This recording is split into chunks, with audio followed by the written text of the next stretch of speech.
ठीक है। Good afternoon everyone. Exam originals के इस ऑनलाइन प्लेटफॉर्म पर आप सभी का स्वागत है, वंदन है, अभिनंदन है। और जैसा कि आप सभी को पता है, आज क्या तारीख है?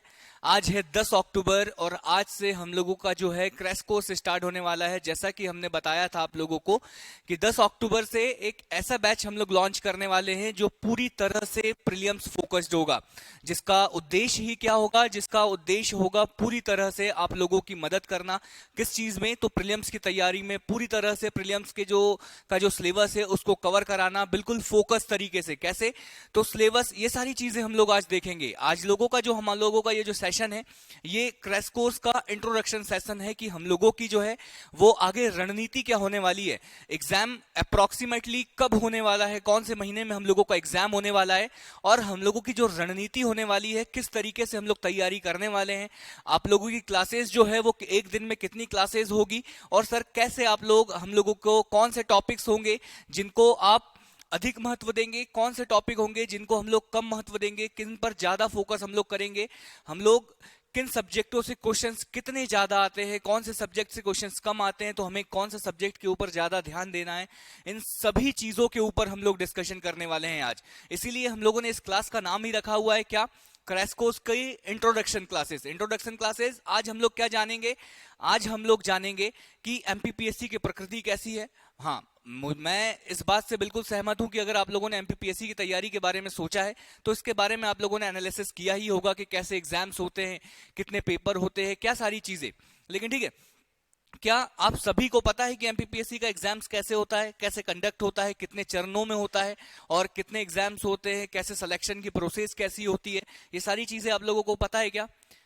अगर नहीं पता है तो हम लोग देखेंगे, अगर पता है तो स्किप भी कर सकते हैं, ऐसा कुछ नहीं। लेकिन मैं स्किप नहीं करूंगा क्योंकि मेरा काम ही आज ये कि मुझे इंट्रोडक्शन में आप लोगों को बताना है कि मध्य प्रदेश लोक सेवा आयोग मतलब एमपीपीएससी की प्रकृति कैसी है, कितने एग्जाम होते हैं, प्रीलिम्स कैसा होता है, मेंस कैसे होता है, और इंटरव्यू कैसा होता है। उसके बाद हम लोग देखेंगे क्या? उसके बाद हम लोग देखेंगे कि प्रीलिम्स का जो सिलेबस है उसको हम लोग किस तरह से कवर करने वाले हैं, कौन क्या पढ़ाने वाला है, किस तरीके से करंट अफेयर हम लोग कवर करने वाले हैं, किस तरीके से आयोग कवर करेंगे, किस तरीके से हिस्ट्री, ज्योग्राफी, मध्य प्रदेश, ये सारी चीजों के ऊपर हम लोग बहुत अच्छे से डिस्कशन करने वाले हैं। इससे पहले आप लोग मुझे बताइए, क्या आप लोग सब ठीक है? एवरीबडी, सब लोग ठीक है? ठीक है, ओके। तो क्या देखने वाले हैं? ये है हम लोगों का कोर्स एमपीपीएससी 2020 2022 का जो प्रीलिम्स आने वाला है। कब आने वाला है 2022 का प्रीलिम्स? तो अप्रोक्सीमेटली आप मान लीजिए, अगर देखिए ये अक्टूबर निकल गया, अगर अक्टूबर में नोटिफिकेशन आता है, जैसे एमपीपीएससी के द्वारा अगर अभी अक्टूबर में अगर नोटिफिकेशन आता है, तो हम लोग ये मान सकते हैं कि जो प्रीलिम्स का एग्जाम है वो जनवरी के अंत में या फरवरी के स्टार्टिंग में होने की संभावना है। अक्टूबर में अगर नोटिफिकेशन नहीं आता है तो अगर नवंबर में नोटिफिकेशन आता है तब आप फरवरी और मार्च में एक्सेप्ट कर सकते हैं उसको। और अगर नवंबर में भी नोटिफिकेशन नहीं आता है, अगर दिसंबर में नोटिफिकेशन आता है, तो आप मार्च में उस एग्जाम को मान सकते हैं। तो अगर हम ये तीन स्ट्रेटजीज लेकर चलें कि अगर कल आ जाए, मतलब मैं मान के चलूं कि अगर अक्टूबर में नोटिफिकेशन आ जाए, नवंबर में नोटिफिकेशन आ जाए और दिसंबर में नोटिफिकेशन आ जाए, तो इन तीनों में हम लोगों की क्या स्ट्रेटजी होनी चाहिए? हम लोगों को नहीं पता कि नोटिफिकेशन कब आएगा, लेकिन दिसंबर से पहले नोटिफिकेशन आने की पूरी संभावना है। ठीक है, क्योंकि अगर दिसंबर में नोटिफिकेशन नहीं आता है तो 0 ईयर घोषित कर दिया जाता है कि उस साल एमपीपीएससी ने कोई एग्जाम कंडक्ट ही नहीं करवाया। तो ऐसा एमपीपीएससी ने अभी तक कभी होने नहीं दिया है। वो हमेशा भले ही साल के अंत में नोटिफिकेशन जारी करता है, लेकिन नोटिफिकेशन आता जरूर है। ठीक है, लेकिन हम लोगों की जो ये तैयारी होगी ना, हम लोगों की तैयारी ये सोचकर स्टार्ट होगी। कैसे, क्या सोचकर स्टार्ट होगी? कि हम लोगों का जो नोटिफिकेशन है वो अक्टूबर में ही आने वाला है और हमारा एग्जाम जनवरी के लास्ट में या फरवरी के स्टार्टिंग में हम लोगों का एग्जाम होने वाला है। यही सोचकर हम लोगों की स्ट्रेटजी रहेगी। और जनवरी के अंत तक या फरवरी, मतलब जनवरी के लास्ट तक आप लोगों का पूरा सिलेबस कवर करा दिया जाएगा। मतलब कितने महीने हैं हम लोगों के पास? आप ये मान के चलिए कि अक्टूबर के 20 दिन, उसके बाद नवंबर, दिसंबर और जनवरी, ये 3 महीने। मतलब आप अगर देखोगे तो 100 आवर, मतलब 100 दिन, 100 दिन आप मान सकते हैं, 100 या 120 दिन का समय हम लोगों के पास रहेगा, और इस 100 और 120 दिन में हम लोगों को पूरा का पूरा प्रीलिम्स का कोर्स कंप्लीट कराने का हम लोगों का टारगेट है। आप लोग हम लोगों के साथ बने रहोगे तो बहुत अच्छे से, बहुत स्पीड से हम लोग सारी चीजें करेंगे, सारी चीजों के ऊपर डिस्कशन भी करेंगे कि कैसे सर आपके माइंड में क्या चल रहा है कि आप कैसे 3-4 महीने में, ये जो 3 महीने हैं इसमें कैसे कोर्स कंप्लीट करवा दोगे, सारी चीजें बताऊंगा, किसी चीज में कोई डाउट नहीं रहने दूंगा।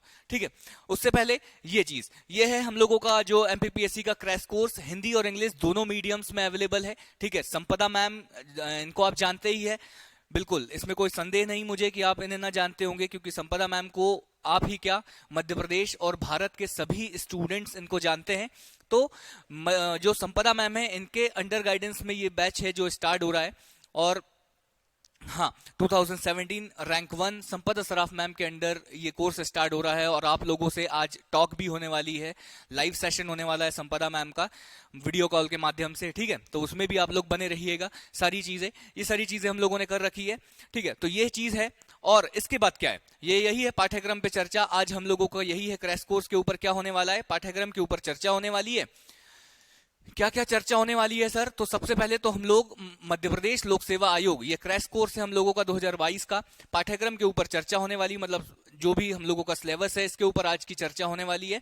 और साथ ही साथ हम लोग देखने वाले हैं क्या, साथ ही साथ हम लोग देखने वाले हैं मध्य प्रदेश लोक सेवा आयोग की जो परीक्षाएं हैं उनकी प्रकृति क्या है, उनकी प्रकृति क्या है। उससे पहले मैं आप लोगों के कॉमेंट ले लेता हूं। हाँ, कुछ किसी को, हाँ बिल्कुल रिया, पॉलिटी की क्लास होगी, लेकिन क्रैश कोर्स की लॉन्चिंग थी, इस वजह से आज हम लोगों ने पॉलिटी की क्लास जो है वो शाम को शेड्यूल कर दी है। पॉलिटी की क्लास बिल्कुल होगी।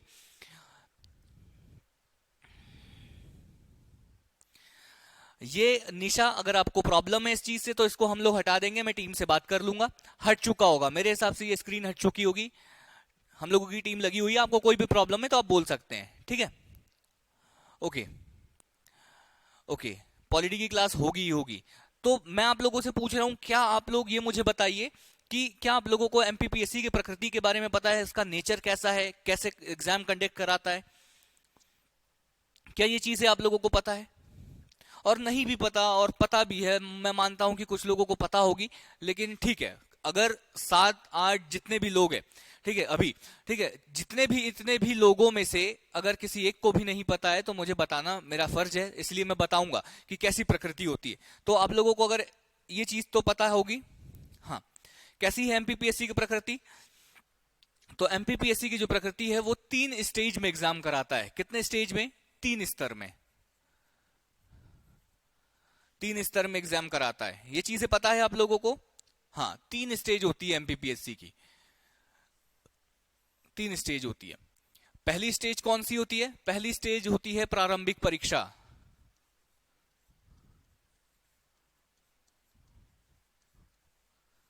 प्रारंभिक परीक्षा, प्रारंभिक परीक्षा। दूसरी स्टेज जो होती है वो क्या होती है? मुख्य परीक्षा।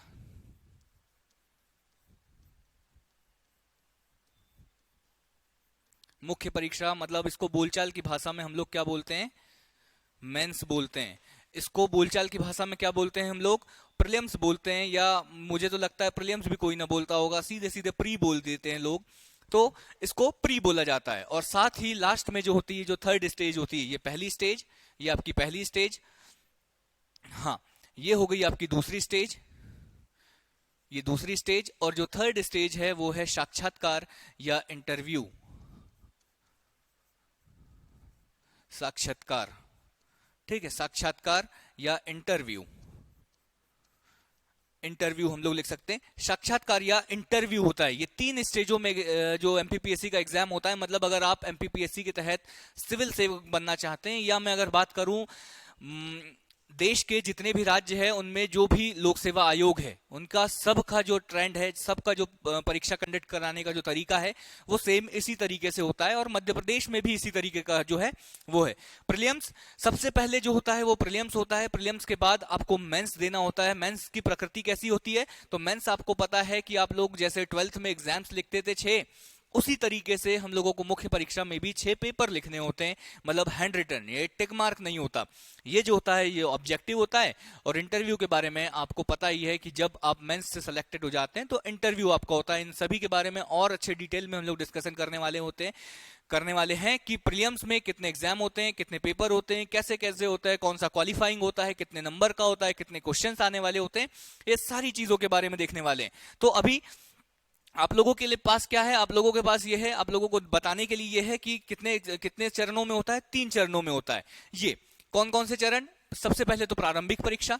प्रारंभिक परीक्षा मतलब प्रीलिम्स, इसको मैं प्री लिख दे रहा हूं, ठीक है। मुख्य परीक्षा, मुख्य परीक्षा का मतलब होता है मेंस, ठीक है। हम लोग बोलचाल की भाषा में इसको मेंस बोलते हैं, जिसमें आप लोगों को 6 पेपर लिखने होते हैं। और साथ ही साथ बाद में जो होता है, थर्ड जो स्टेज होती है वो होती है इंटरव्यू, जो 175 मार्क्स की होती है। ये सारी चीजें हम लोग देखेंगे। लेकिन उससे पहले हाँ, पेन चेंज कर लेता हूं मैं। ये देखो, जो प्री होता है ना, ये प्री जो होता है ये 2 पेपर होते हैं प्रीलिम्स में। इस प्रीलिम्स को आप समझ लीजिए। इस प्रीलिम्स को क्या करना है, आपको समझना है, ठीक है। ये प्रीलिम्स, ये मैंने यहां पे लिख दिया प्री। तो जब आप फॉर्म भरोगे तो सबसे पहले आप फॉर्म भरोगे प्रीलिम्स का, ठीक है। जब भी आप नोटिफिकेशन आएगा और आप एमपीपीएससी का फॉर्म भरोगे तो आप फॉर्म भरोगे प्रीलिम्स का। और प्रीलिम्स जो आयोग होगा वो एक डेट डिसाइड करेगा। कौन सी डेट? जो भी डेट होगी, ठीक है। एक डेट डिसाइड करेगा और बोलेगा इस फलानी तारीख को आपका एग्जाम है। और इस फलानी तारीख को जब एग्जाम होगा तो उस दिन आपके एग्जाम होंगे 2। कितने एग्जाम होंगे? एग्जाम होंगे आपके 2, एक ही दिन में। ऐसा नहीं कि अलग अलग दिन आप लोगों को दिया जाएगा, एक ही दिन में आप लोगों के एग्जाम कितने होंगे? 2। इसको बोला जाता है प्रथम प्रश्न पत्र या जनरल स्टडी, सामान्य प्रश्न पत्र क्रमांक 1।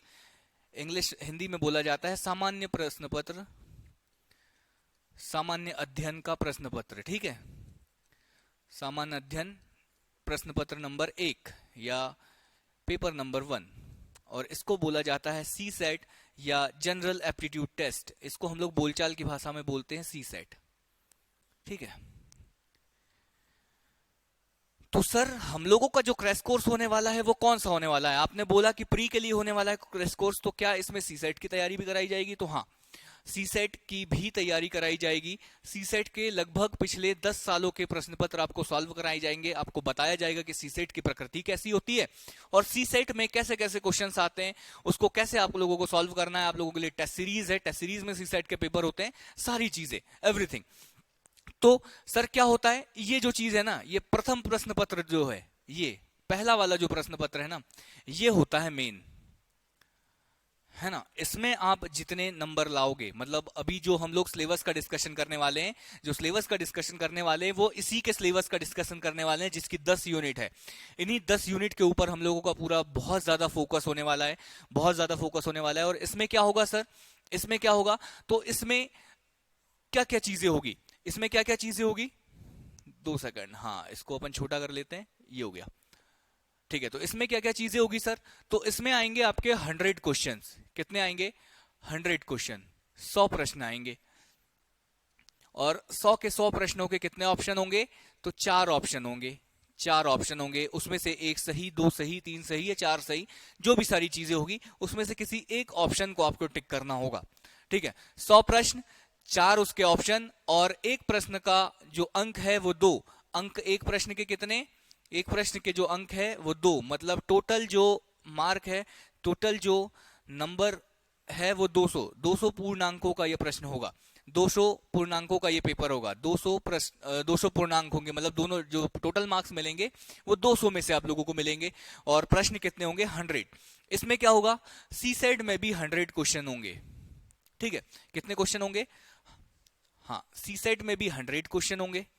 और ये 100 क्वेश्चन भी एक जो है वो 2 अंक का होगा, और 2 अंक का जब होगा तो ये टोटल जो हो जाएगा ये 200। मतलब जो प्रीलिम्स होगा सर हम लोगों का, वो प्रीलिम्स जो होगा वो 200 प्लस 200 400। जो प्री होगा, जो प्री होगा वो कितने का होगा?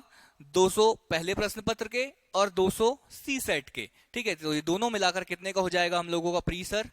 400। लेकिन सर आप हमें बताइए कि क्या अब 400 का तो हो गया, लेकिन क्या अब जो हम लोग सिविल सेवा की तैयारी करने जा रहे हैं, हम लोग राज्य सेवा की तैयारी करने जा रहे हैं, तो क्या हमारे लिए दूसरा प्रश्न पत्र इंपॉर्टेंट है?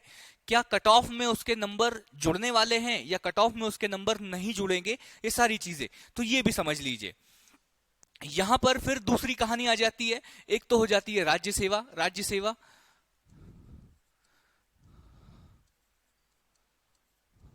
राज्य सेवा, और दूसरी हो जाएगी आपकी राज्य वन सेवा, मतलब हम लोग इसको बोलते हैं फॉरेस्ट,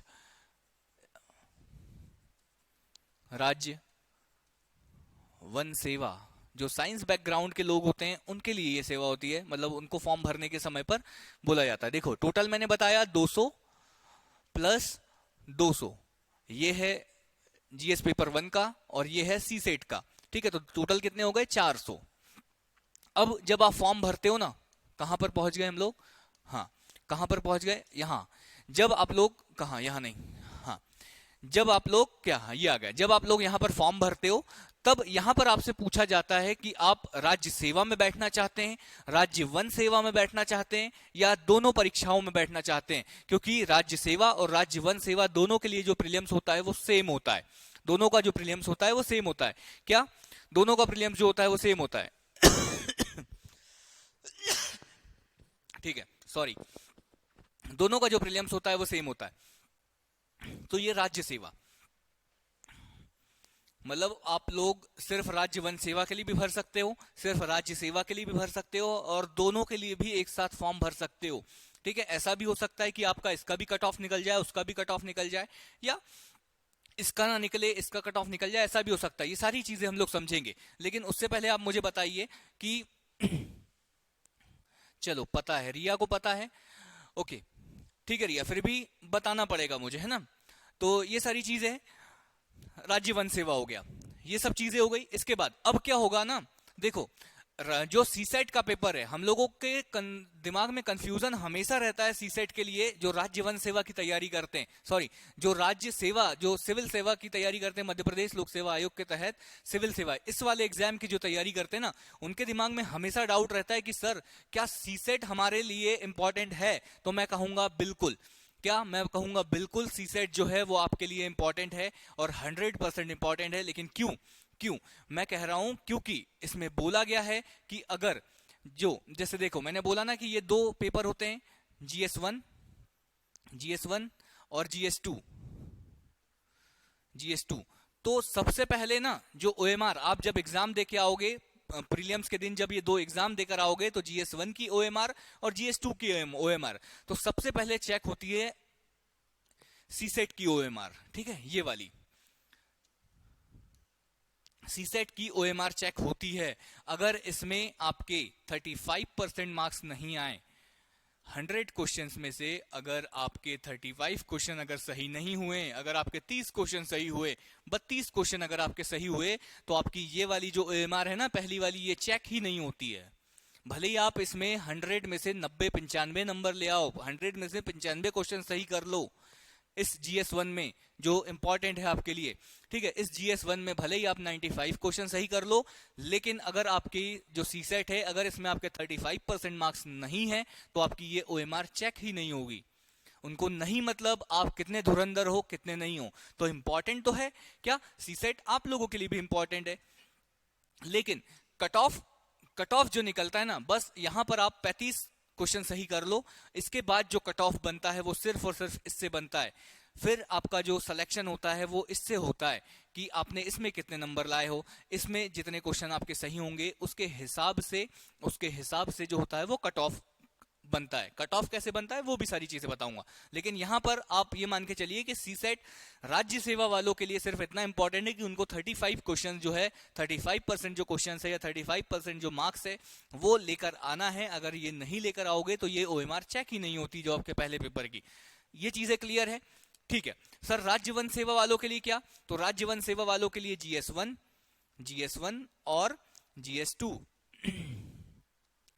ये दोनों के दोनों, ये सी सेट, ठीक है, ये है सी सेट। ये दोनों के दोनों इक्वली इंपॉर्टेंट है, क्योंकि जो इनका कट ऑफ बनेगा वो 400 में से जितने मार्क्स आएंगे 400 दोनों को मिलाकर कट ऑफ बनेगा, और दोनों को मिलाकर कट ऑफ बनेगा। और इसका जो कट ऑफ बनता है वो सिर्फ इस वाले पेपर से बनता है। ये वाला जो पेपर होता है वो क्वालिफाइंग होता है, ठीक है, क्वालिफाइंग होता है, क्वालिफाइंग होता है, ठीक है, क्वालिफाइंग होता है, सिर्फ और सिर्फ क्वालिफाइंग कि आपको 35% मार्क्स ले आना है। उसके बाद इस पेपर से कोई मतलब ही नहीं, फिर इसमें आप जितना स्कोर करोगे उसके बेस पे आपका कट ऑफ बनेगा। और यहां पर क्या होगा, यहां पर जो होगा वो दोनों के नंबर बराबर बराबर मिलाए जाएंगे। मान के चलो कि 200 में से 150 इसमें 150 इसमें आ गए तो 300 नंबर, 400 में से 300 नंबर आ गए तो आपका कट ऑफ क्लियर हो जाएगा। मतलब ये मान के चले दोनों का मिक्स मिक्स। यहां आप सी सेट में 90 ले आओ, यहां पे सी सेट में 90 ले आओ, और यहां ये मान के चलो कि आप सिर्फ 50 क्वेश्चन या 60 क्वेश्चन सही कर पा रहे हो तो आपका कट ऑफ नहीं निकलेगा, क्योंकि इसके नंबर सिर्फ हमको क्वालिफाइंग है। आपको उनको सिर्फ इससे मतलब है कि आपके 35% मार्क्स आए हैं या नहीं आए हैं। नहीं आए हैं तो आप बाहर, आए हैं तो आप अंदर, और आपके जो मार्क्स है ये कैलकुलेट हो जाएंगे यहां से, ठीक है। अब आप बोलोगे कि सर प्रीलिम्स में कट ऑफ कैसे निकलता है, प्रीलिम्स का जो है वो कट ऑफ कैसे निकलता है। तो कट ऑफ अगर देखो, मान के चलो कि 500, ठीक है, 500 पदों के लिए कितने टोटल पद, जो नोटिफिकेशन आया उसमें बोला कि 500 पदों की भर्ती होनी है। कितने पदों की, 500 पदों की भर्ती होनी है। तो जो ये पद रहेंगे ना, इसका 20 गुना लिया जाता है। इसके 20 गुना जो स्टूडेंट होंगे, कितने गुना, 20 गुना, 20 गुना, 20 गुना कितना हो जाएगा बताओ जल्दी जल्दी जल्दी, 10,000 है ना। हाँ, 20 गुना मतलब 10,000 हो जाएगा। अरे 10,000 ही होगा ना, हाँ 10,000 हो जाएंगे। तो टोटल 10,000 जितने भी फॉर्म भरे जाएंगे, जितने भी फॉर्म भरे जाएंगे, उन मान के चलो कि 2 लाख फॉर्म भरे गए, इन 2 लाख स्टूडेंटों ने एग्जाम दिया, तो इन 2 लाख स्टूडेंट्स में से जो टॉप के जो 10,000 होंगे उन स्टूडेंटों को बोला जाएगा कि आपका जो है वो प्रीलिम्स निकल गया है, आपका जो प्रीलिम्स है वो निकल गया है। अब आपको जाना है कहाँ, अब आपको जाना है मुख्य परीक्षा में, ठीक है। तो अधिकतम बोला जाता है 20 गुना, 20 गुना। पहले ये जो चीजें थी ना ये 15 गुना की थी, लेकिन अभी जब से रिजर्वेशन का जो मुद्दा है, नया जो नोटिफिकेशन आया है, नया जो सिलेबस आया है, उसके तहत 20 गुना विद्यार्थियों को लिया जा रहा है, ठीक है। तो अगर 500 पदों पर निकली है तो 10,000 स्टूडेंट, अगर ये इसके हिसाब से अगर 100 पदों पर निकली है तो 20 गुना मतलब 2,000 स्टूडेंटों को लेंगे। समझ रहे हो आप। तो इस तरीके की चीजें ये हो गया। इसके बाद सर इसके बाद क्या होगा, ये चीजें आप समझ ही गए हो कि प्रारंभिक परीक्षा 400 नंबर का होता है, ऑब्जेक्टिव होता है, और ये चीज आपको पता है कि टिक मार्क करना पड़ता है, इसमें लिखने लिखने का कोई काम नहीं है, ऑब्जेक्टिव। उसके बाद मुख्य परीक्षा जो होती है उसमें 6 पेपर होते हैं। ये 6 पेपर भी कैसे होते हैं, टोटल 1400 नंबर के होते हैं ये, ठीक है, 1400 नंबर का होता है, सब्जेक्टिव होता है, और साथ में जो इंटरव्यू होता है वो 175 मार्क्स का होता है। अब आप बोलोगे क्या सर इस 400 में से अगर मैं 300 लाऊं तो ये मेरे सिलेक्शन में काम आएगा, तो बिल्कुल काम नहीं आएगा। ये इसका काम जो प्रीलिम्स का जो काम है ना, ये सिर्फ और सिर्फ गेटवे है। गेटवे किस चीज का, कि आप मुख्य परीक्षा में बैठ पा रहे हो, इसका सिलेक्शन से कोई मतलब नहीं है। सिलेक्शन में ये नंबर बिल्कुल नहीं जुड़ेंगे। जो प्रीलिम्स है वो सिर्फ और सिर्फ गेटवे है कि आप मुख्य परीक्षा को दे पाओ। जब मुख्य परीक्षा आप बैठ जाओगे तो ये 6 जो पेपर है, ये जो मेंस के जो 6 पेपर है, ये डिसाइड करते हैं, ये 1400 में से जितने नंबर आते हैं ये डिसाइड करते हैं कि आपका जो सिलेक्शन होना है या नहीं होना है। लगभग अगर आपके 900 नंबर आते हैं और 150 आपके आते हैं काय में, 150 अगर आपके इंटरव्यू में आते हैं, तो टोटल मिलाकर हो जाते हैं 1050, और 1050 में आप फर्स्ट रैंक बन सकते हो। क्या 1050 मार्क्स में आपकी रैंक जो है वो फर्स्ट आ सकती है। तो इसमें प्रीलिम्स का कोई मतलब नहीं है। 100 में से जितने नंबर आएंगे प्लस इंटरव्यू के मार्क्स मिलकर आपकी रैंक तय होगी और आपको कौन सी पोस्ट मिलेगी, ये सारी चीजें। सिलेबस ये वही है। प्रीलिम्स के बारे में मैंने आप लोगों को बताया कि 200 मार्क्स का होगा, 2 घंटे का होगा, 2 घंटे का होगा, ठीक है, और 100 क्वेश्चंस होंगे, ये भी बताया। पेपर टू वही 200 मार्क्स का 2 घंटे का होगा, और ये क्वालिफाइंग होता है किसके लिए क्वालिफाइंग होता है, ये सिविल सेवा के लिए। लेकिन फॉरेस्ट के लिए ये सिविल सेवा के लिए ये क्वालिफाइंग होता है, लेकिन फॉरेस्ट के लिए इंपॉर्टेंट होता है। देखिए फॉरेस्ट का जो कट ऑफ होता है वो दोनों को मिलाकर बनाया जाता है। इसके बाद कट ऑफ अगर आप देखोगे, प्रीलिम्स का अगर कट ऑफ देखोगे लास्ट इतने सालों का, तो सबसे पहले अगर आप 19 का कट ऑफ देखोगे ना, तो 146 कितने में से, 200 में से, 200 में से, मतलब अगर क्वेश्चंस में देखें हम लोग तो 100 क्वेश्चंस में से जनरल जनरल मेल की बात कर रहे हैं हम लोग, अनरिजर्व्ड मेल की बात कर रहे हैं। अगर 100 क्वेश्चन में से 73 क्वेश्चन उनके सही थे तो उनका कट ऑफ क्लियर हो गया था। अगर फीमेल की मैं बात करूं तो 142 का मतलब 2 क्वेश्चन और कम कर दो, मतलब 71 उनका कट ऑफ गया था। 71 क्वेश्चन सही थे। और इसके बाद ओबीसी की बात करें तो 146, मतलब ओबीसी का कट ऑफ 73 क्वेश्चन, ये सेम है। ठीक है, ओबीसी फीमेल की बात करें तो 140। ठीक है, फिर अगर हम लोग बात करें एसटी की 128। ठीक है, एसटी फीमेल 126। और साथ ही साथ अगर एससी मेल की बात करें तो 140 और 136। इसी तरीके से ये सारे कट ऑफ आप एक बार देख लीजिएगा, आपको समझ आ जाएगा कि आपको कितने क्वेश्चन सही करने हैं। और अगर आप कोई टेस्ट सीरीज दे रहे हैं तो आपके कितने मार्क्स आ रहे हैं, और उसके हिसाब से आपको अपनी प्रिपरेशन करनी है। ये कट ऑफ लाने का उद्देश्य यही है कि आप लोगों को पता तो चले कि हमें प्रीलिम्स क्वालिफाइड करने के लिए कितने मार्क्स लाना आवश्यक है, कितने क्वेश्चन हमें सही करना है। ये बहुत सारी चीजों पर डिपेंड करता है कि पेपर की प्रकृति कैसी होगी। ठीक है, पेपर टफ आएगा तो कट ऑफ कम जाएगा। और साथ ही साथ अगर हम लोग बात करें तो क्या पोस्ट के ऊपर भी डिपेंड करता है कि पोस्ट ज्यादा जाएगी तो हम लोगों को 20 गुना में शामिल होना आसान हो जाएगा। ठीक है, ये सारी चीजें देखो, ये ना मैं जानता हूं ना आप जानते हो, और ना देखो रिया पूछ रही है कि सर 2021 का कट ऑफ कितना जा सकता है, कितना जा सकता है।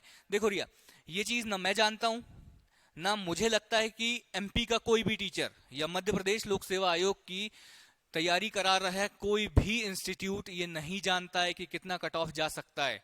क्योंकि अंदर के जो गणित होते हैं ना, हमें क्या पता, किसका पेपर कैसा गया है। ठीक है, ये डिपेंड करता है आपके, खूब मान के चलो कि आपके 75 नंबर है, आपके 75 नंबर है, लेकिन मैं कैसे कह दूं कि आपका सिलेक्शन हो जाएगा।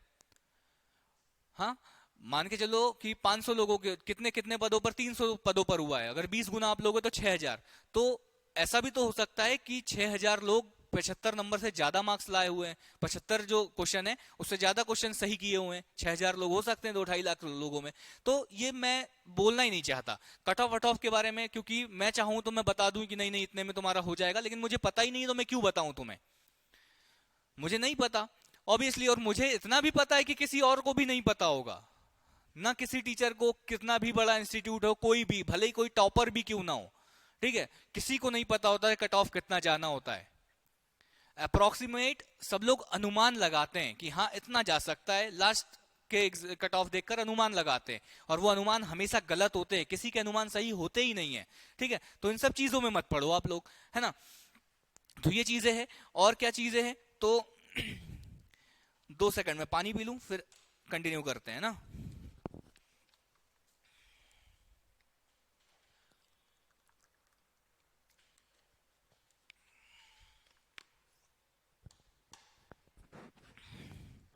ठीक है, तो मत मत सोचा करो कि कितना कट ऑफ जाए, आप तो अपनी ना तैयारी करने पे ध्यान दिया करो कि मुझे करना है, क्या ही मतलब है। और आप भी जानते हो, अगर हम लोगों को पता होता कि रिजल्ट कब आने वाला है तो हमें स्टूडेंट को नहीं बता देते, हम लोगों को पता होता कि कट ऑफ कितना जाने वाले तो हम बता देते सारी चीजें, लेकिन नहीं पता तो नहीं पता, और किसी को नहीं पता होता।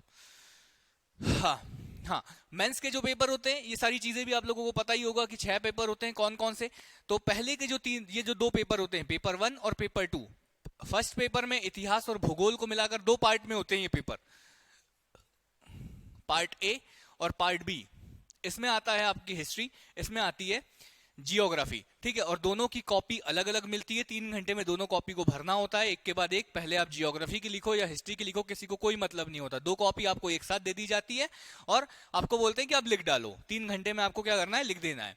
वैसे ही पेपर 2 में राज व्यवस्था और अर्थव्यवस्था, ये भी 3 घंटे का होता है, 3 घंटे का होता है, 300 मार्क्स का होता है। और साथ ही साथ ये भी 2 भागों में आता है, पार्ट ए पार्ट बी।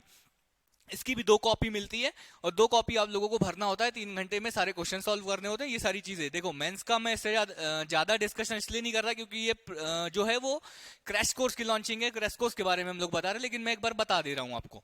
ठीक है, थर्ड पेपर विज्ञान गणित आईसीटीसी, ये भी 3 घंटे का होता है, 300 मार्क्स का होता है, लेकिन इसमें 2 कॉपी नहीं मिलती, इसमें एक ही कॉपी मिलती है और उस एक कॉपी में सारे के सारे क्वेश्चंस लिखे होते हैं, ये आपको सॉल्व करना होता है। इसके बाद अगर हम लोग बात करें एथिक्स, फोर्थ पेपर जो होता है वो एथिक्स का होता है, 3 घंटे का होता है, 200 मार्क्स का होता है। इसके बाद अगर हम लोग बात करें हिंदी, सामान्य हिंदी एवं व्याकरण, ये 3 घंटे का होता है, 200 मार्क्स का होता है। इसके बाद छठवां पेपर जो होता है वो निबंध एवं प्रारूप लेखन, ठीक है, लेटर राइटिंग एंड एसे का एग्जाम होता है, 2 घंटे का होता है, 100 मार्क्स का होता है।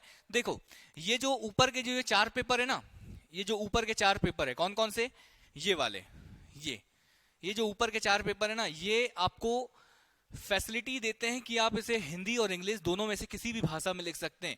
लेकिन ये 4th पेपर और 6th पेपर जो है, ये इंग्लिश मीडियम का विद्यार्थी हो चाहे हिंदी मीडियम का विद्यार्थी हो चाहे उर्दू चाहे जो भी हो, ठीक है, उसको ये पेपर जो है वो हिंदी में ही लिखना पड़ेगा। ऐसे जो है वो हिंदी में ही लिखना है, प्रारूप लेखन जो है वो हिंदी में ही लिखना है। सामान्य हिंदी और व्याकरण का पेपर ही होता है, इसलिए हिंदी में। ये दो लास्ट के जो 2 पेपर है वो सिर्फ और सिर्फ हिंदी में होते हैं। ऊपर के पेपर के लिए इंग्लिश मीडियम के विद्यार्थियों के लिए क्या रहता है कि हाँ, आप इंग्लिश में लिखना है तो आपको इंग्लिश में लिखिए, कोई हिंदी में लिखना चाहता है तो वो हिंदी में लिखिए, आपके पास ऑप्शन है, ठीक है। ये सारी चीजें हो गई, ये हो गया। इसके बाद मैंने बताया कि हाँ, ये जो सारे पेपर है ना, ये जो सारे पेपर है, जितने भी ये 6 पेपर मैंने बताया, हाँ, ये जो जितने भी 6 पेपर है ना, इन 6 पेपर में भी ये है कि हर पेपर में आपको क्वालिफाइंग मार्क्स 40% तो आपको लाना ही लाना है।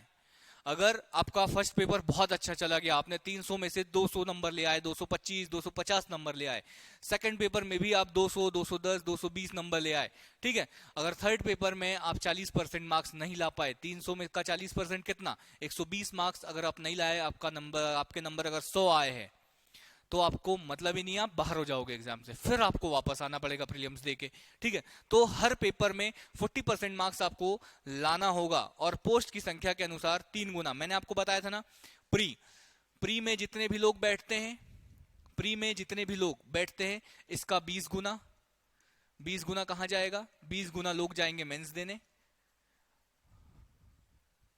ठीक है। और मेंस में जितने भी लोग बैठे हैं, उससे ऊपर के जो टॉप के जो 3 गुना होंगे, 3 गुना जो होंगे वो जाएंगे इंटरव्यू देने, ठीक है। मतलब अब इंटरव्यू में एक पोस्ट पे कितने लोग हैं, एक पोस्ट पे 3 लोग हैं।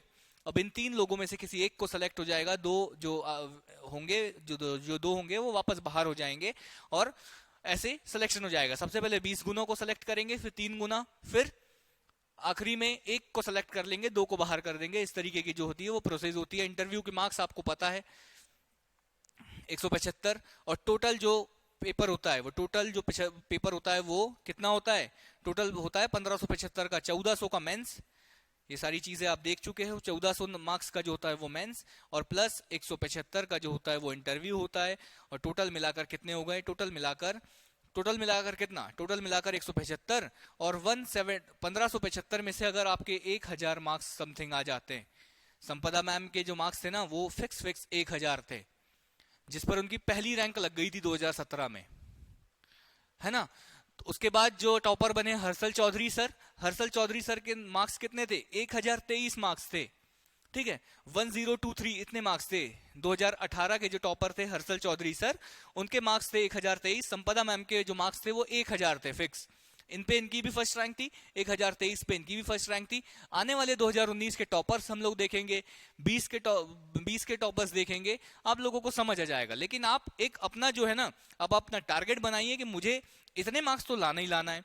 तो ये मार्क्स कैसे आएंगे 1000, ये मार्क्स तब आएंगे जब सबसे पहले आपका प्रीलिम्स क्वालिफाइड होगा, और जब प्रीलिम्स क्वालिफाइड हो जाएगा तो प्रीलिम्स को साइड में रखो। उसके बाद जो आप मेंस में झंडे गाड़ोगे उसके दम पे आएंगे ये नंबर, क्योंकि इंटरव्यू में 175 में से खूब आप ले आओगे 150, और मेंस में अगर 600 आए तो आपके टोटल मार्क्स कितने हो पाएंगे, 750। नहीं हो पाएगा, वो पोस्ट ही नहीं मिल पाएगी जो आप चाहते हो। सिलेक्शन भले ही हो जाएगा आपका, ठीक है, लेकिन वो पोस्ट ही नहीं मिल पाएगी। तो ये चीज है, आप इतना टारगेट जरूर रखिए। तो आप मान के चलिए कि 1575 में से अगर आपके 150 नंबर आते हैं, ये आप अगर देखोगे ना तो लगभग 60% मार्क्स होंगे, तो 60%। अरे आप लोग टॉपर हो यार। 12वीं में अभी मैक्सिमम लोगों के परसेंटेज अगर मैं पूछूं तो सब लोगों के 80-90% होंगे, 80 से तो ऊपर ही ऊपर होंगे सब लोग, है ना। तो यहां पर एमपीपीएससी में आपको मात्र 60% मार्क्स लेकर आना है, और अगर आप 60% मार्क्स लेकर आ जाते हैं तो आप एसडीएम बन जाओगे, डिप्टी कलेक्टर बन जाओगे, फर्स्ट रैंक भी आ सकती है आपकी, ठीक है। तो ये चीजें क्लियर है। इसके बाद हाँ, कोर्स डिस्कशन क्या चीजें हैं, ये देखो क्या चीज है। ये जो हम लोगों का जो है वो मेंटरशिप प्रोग्राम है, संपदा मैम के अंडर गाइडेंस, संपदा मैम के मार्गदर्शन पर ये जो कोर्स चल रहा है। क्या क्या चीजें हैं समझेंगे, प्रैक्टिस करेंगे, साथ ही साथ जो नॉलेज है उसका इस्तेमाल करेंगे और फिर से प्रैक्टिस करेंगे, दोबारा अध्ययन करेंगे, मतलब बहुत सारी रिवीजन भी करेंगे। जैसे ही हमारा कोर्स कंप्लीट हो जाएगा क्वेश्चन लगाएंगे, सारी चीजें, ठीक है, ये सारी चीजें करेंगे। इसके बाद अगर हम लोग देखें तो क्या है, ये जो हम लोगों का कोर्स है, आप ऑनलाइन अगर लेना चाहते हैं तो इसका एक्सेस जो है वो बोथ लैपटॉप और फोन दोनों के ऊपर मिल जाएगा, ठीक है। ये सारी चीजें आप अपने डाउट्स टीचर से पूछ सकते हैं और साथ ही साथ आप लोग क्या कर सकते हैं, साथ ही साथ आप क्या कर सकते हैं, हाँ, हमेशा डाउट सेशन होगा लेक्चर के बाद में, ठीक है, ये चीजें हो जाएगी। उसके बाद अगर हम लोग बात करें रिकॉर्डेड वीडियो, ये सारी चीजें, वैसे तो क्लासेस सारी लाइव होगी, लेकिन अगर आप किसी कारणवश देख नहीं पाते, सारी क्लासेस लाइव होगी, लेकिन अगर आप किसी कारणवश देख नहीं पाते तो आपको रिकॉर्डेड वीडियो मिलेंगे। ये वीडियोस आप 3 बार देख सकते हैं। उसके बाद भी अगर आपको नहीं समझ आता तो आपको मैसेज करना होगा एग्जाम ओरिजिनल पे, वहां पर जो टीम होगी वो आप लोगों को बताएगी कि आप और कैसे देख सकते हो इसको, ठीक है, ये सारी चीजें। इसके बाद अगर आप लोग बात करें तो आप इवन डाउनलोड भी कर सकते हैं। अगर आपके यहाँ नेटवर्क की प्रॉब्लम है तो आप ऐप के अंदर ही वीडियो को डाउनलोड कर सकते हैं और आराम से बैठ कर देखो, कोई दिक्कत नहीं है, ठीक है। तो ये चीजें हैं। इसके बाद जो बुक्स है, ये 10 बुकलेट्स आपको किसमें, वैसे तो हम लोगों की 12 बुकलेट्स है, लेकिन प्रीलिम्स में हम लोग 10 बुकलेट्स देते हैं, क्योंकि इथिक्स और हिंदी हम लोगों को लगता नहीं है कि देना चाहिए, क्योंकि मेंस की है वो, ठीक है। तो ये 10 बुकलेट्स आपके घर पर होम डिलीवरी पहुंच जाएगी, सारी चीजें। और साथ में साथ ये बुक की जो है वो रियल वो है, इस तरीके से हम लोगों का जो फॉर्मेट है ये बुक का। और जैसे ये टॉपिक आपने पढ़ा होम रूल लीग, ठीक है, अंडर तिलक होम रूल लीग के बारे में पढ़ा आपने, यहाँ पढ़ा, यहाँ पर फोन में ये स्कैनर लगा हुआ है, इस स्कैनर को अगर आप स्कैन करोगे तो इस टॉपिक से रिलेटेड जितने भी एमसीक्यू होंगे, जितने प्रीवियस ईयर क्वेश्चन होंगे, वो आपको यहां पर तुरंत मिल जाएंगे, ठीक है। तो ये सारी चीजें हैं। इसके बाद क्या है, इसके बाद वही है 10 बुकलेट्स जो है होम डिलीवरी हो जाएगी, डेली वीडियो लेक्चर्स रहेंगे, टॉपिक वाइज क्वेश्चन, मैंने बताया ना आपको टॉपिक वाइज क्वेश्चंस कैसे होंगे, कि मैंने मान के चलो पढ़ाया मध्य प्रदेश की कला संस्कृति या मध्य प्रदेश का जो टूरिज्म है वो मैंने आप लोगों को पढ़ाया, तो आप लोग उसी बुक में साइड में स्कैनर लगाया, उसको स्कैन करोगे और सीधे सीधे उस टॉपिक से रिलेटेड जितने भी क्वेश्चंस होंगे, जितने भी प्रीवियस ईयर में क्वेश्चंस आए होंगे, वो आपके सामने आ जाएगा। आप उसको लगाकर एनालाइज कीजिए कि क्या आपको वो चीजें समझ आई है या नहीं आई। साथ ही साथ इसमें हम आपको टेस्ट सीरीज, जो प्रीलिम्स की टेस्ट सीरीज है, ये भी इस कोर्स में इंक्लूडेड है। हाँ, प्रीलिम्स की जो टेस्ट सीरीज है ये इस कोर्स में इंक्लूडेड है। कितने टेस्ट है हम लोगों के पास, 75 टेस्ट है, जिसमें से जो है वो 30 एफएलटी और बचे हुए जो टेस्ट है ये एफएलटी है और बचे हुए जो टेस्ट है वो टॉपिक वाइज है या यूनिट वाइज आप लोग इन्हें बोल सकते हैं, टॉपिक वाइज, ठीक है, टॉपिक वाइज, ठीक है। तो टेस्ट सीरीज भी साथ के साथ वो मिलेगी, साथ ही साथ सीसेट की टेस्ट सीरीज आपको मिलेगी, सीसेट कैसे क्लियर करना है ये सारी चीजें क्लासेस आपको मिलेगी। टेस्ट सीरीज जो है वो हिंदी और इंग्लिश दोनों मीडियम में। साथ ही साथ अगर हम लोग बात करें सिलेबस डिस्कशन, ठीक है, यहां से हम लोग देखने वाले हैं कि हम लोगों के प्रीलिम्स के सिलेबस में क्या क्या चीजें हैं और क्या क्या चीजें नहीं है, इसको किस तरीके से हम लोगों को पढ़ना है, और साथ ही साथ कौन सी यूनिट का वेटेज कितना है, कौन से टॉपिक से ज्यादा क्वेश्चंस आते हैं, कौन से टॉपिक से कम क्वेश्चंस आते हैं, किन पर हमें ज्यादा ध्यान देना है, किन पर हमें कम ध्यान देना है, ये सारी चीजों के ऊपर डिस्कशन करना है हम लोगों के लिए। लेकिन उससे पहले आप मुझे बताइए कि क्या आप लोगों को कोई डाउट है अभी तक। हाँ, अभी तक आप लोगों को कोई डाउट? अमित, अमन, पुष्पेंद्र, निशा, कोई भी प्रकार की कोई समस्या है तो आप बताइए, फिर हम लोग सिलेबस का डिस्कशन स्टार्ट करते हैं।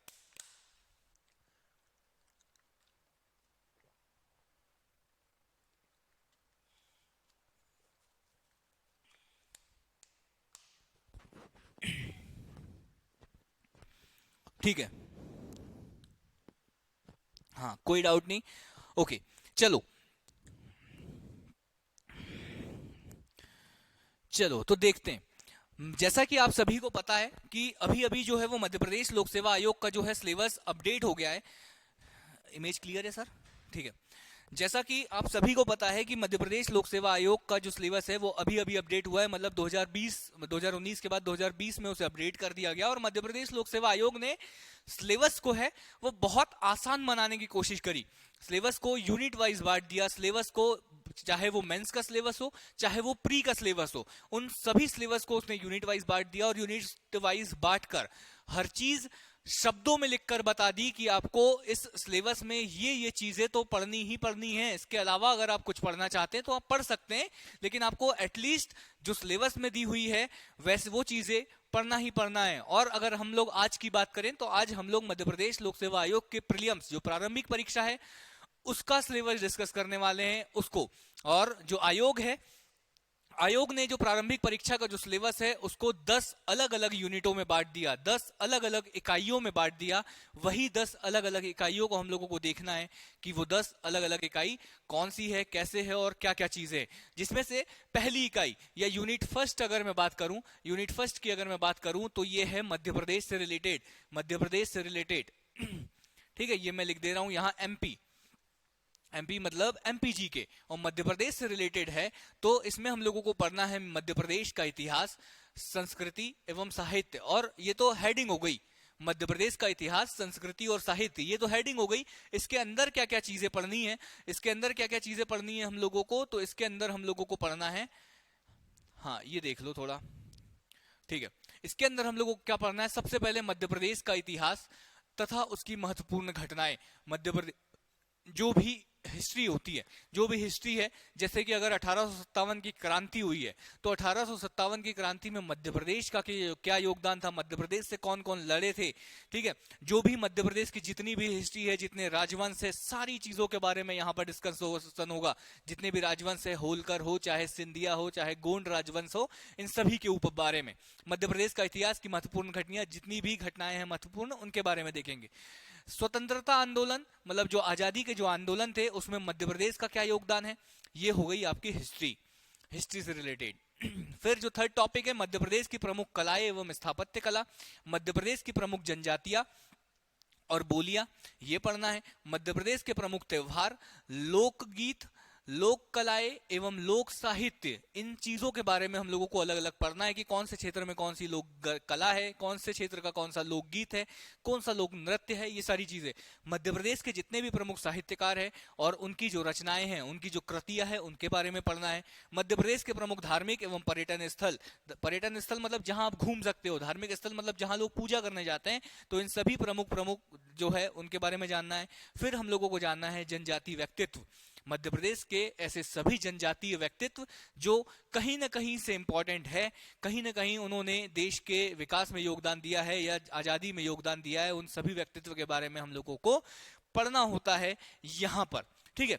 तो ये सारी चीजें जब लेक्चर स्टार्ट होगा तब हम लोग ये भी देखेंगे कि क्या, तब भी हम लोग ये भी देखेंगे कि इन लोगों को हम लोगों को पढ़ने के लिए क्यों बोला है, ठीक है। और भी चीजें कर सकते थे लेकिन यही क्यों, ठीक है, ये सारी चीजें। तो अभी आप इस वाली स्लाइड में इतना याद रख लो, अभी आप इस वाली स्लाइड में क्या याद रखोगे हाँ, अभी आप इस वाली स्लाइड में याद रखोगे कि जो यूनिट फर्स्ट है वो किससे रिलेटेड है, एमपी से रिलेटेड है। यूनिट फर्स्ट जो है वो एमपी से रिलेटेड है। सेकंड यूनिट की अगर हम लोग बात करें तो इसमें हम लोगों को पढ़ना है हिस्ट्री, और हिस्ट्री भी किसकी, वो है इंडियन हिस्ट्री, ठीक है। भारत का इतिहास मतलब इंडियन हिस्ट्री हम लोगों को पढ़ना है, जिसमें प्राचीन और मध्यकालीन भारत का इतिहास पढ़ना है। जो भी सारी चीजें मतलब आपको एंशिएंट हिस्ट्री पढ़नी है और मिडाइवल हिस्ट्री पढ़नी है। उसके बाद 19वीं 20वीं शताब्दी, ये जो वो यही हो गई, ये आपकी मॉडर्न हिस्ट्री हो गई। मतलब ये इतना सारा चीजें लिख तो दी इन लोगों ने, ये इतनी सारी चीजें इन लोगों ने लिख तो दी। स्वतंत्रता के बाद जो एकीकरण और पुनर्गठन हुआ इसके बारे में पढ़ना है, और स्वतंत्रता संघर्ष, भारतीय राष्ट्रीय आंदोलन,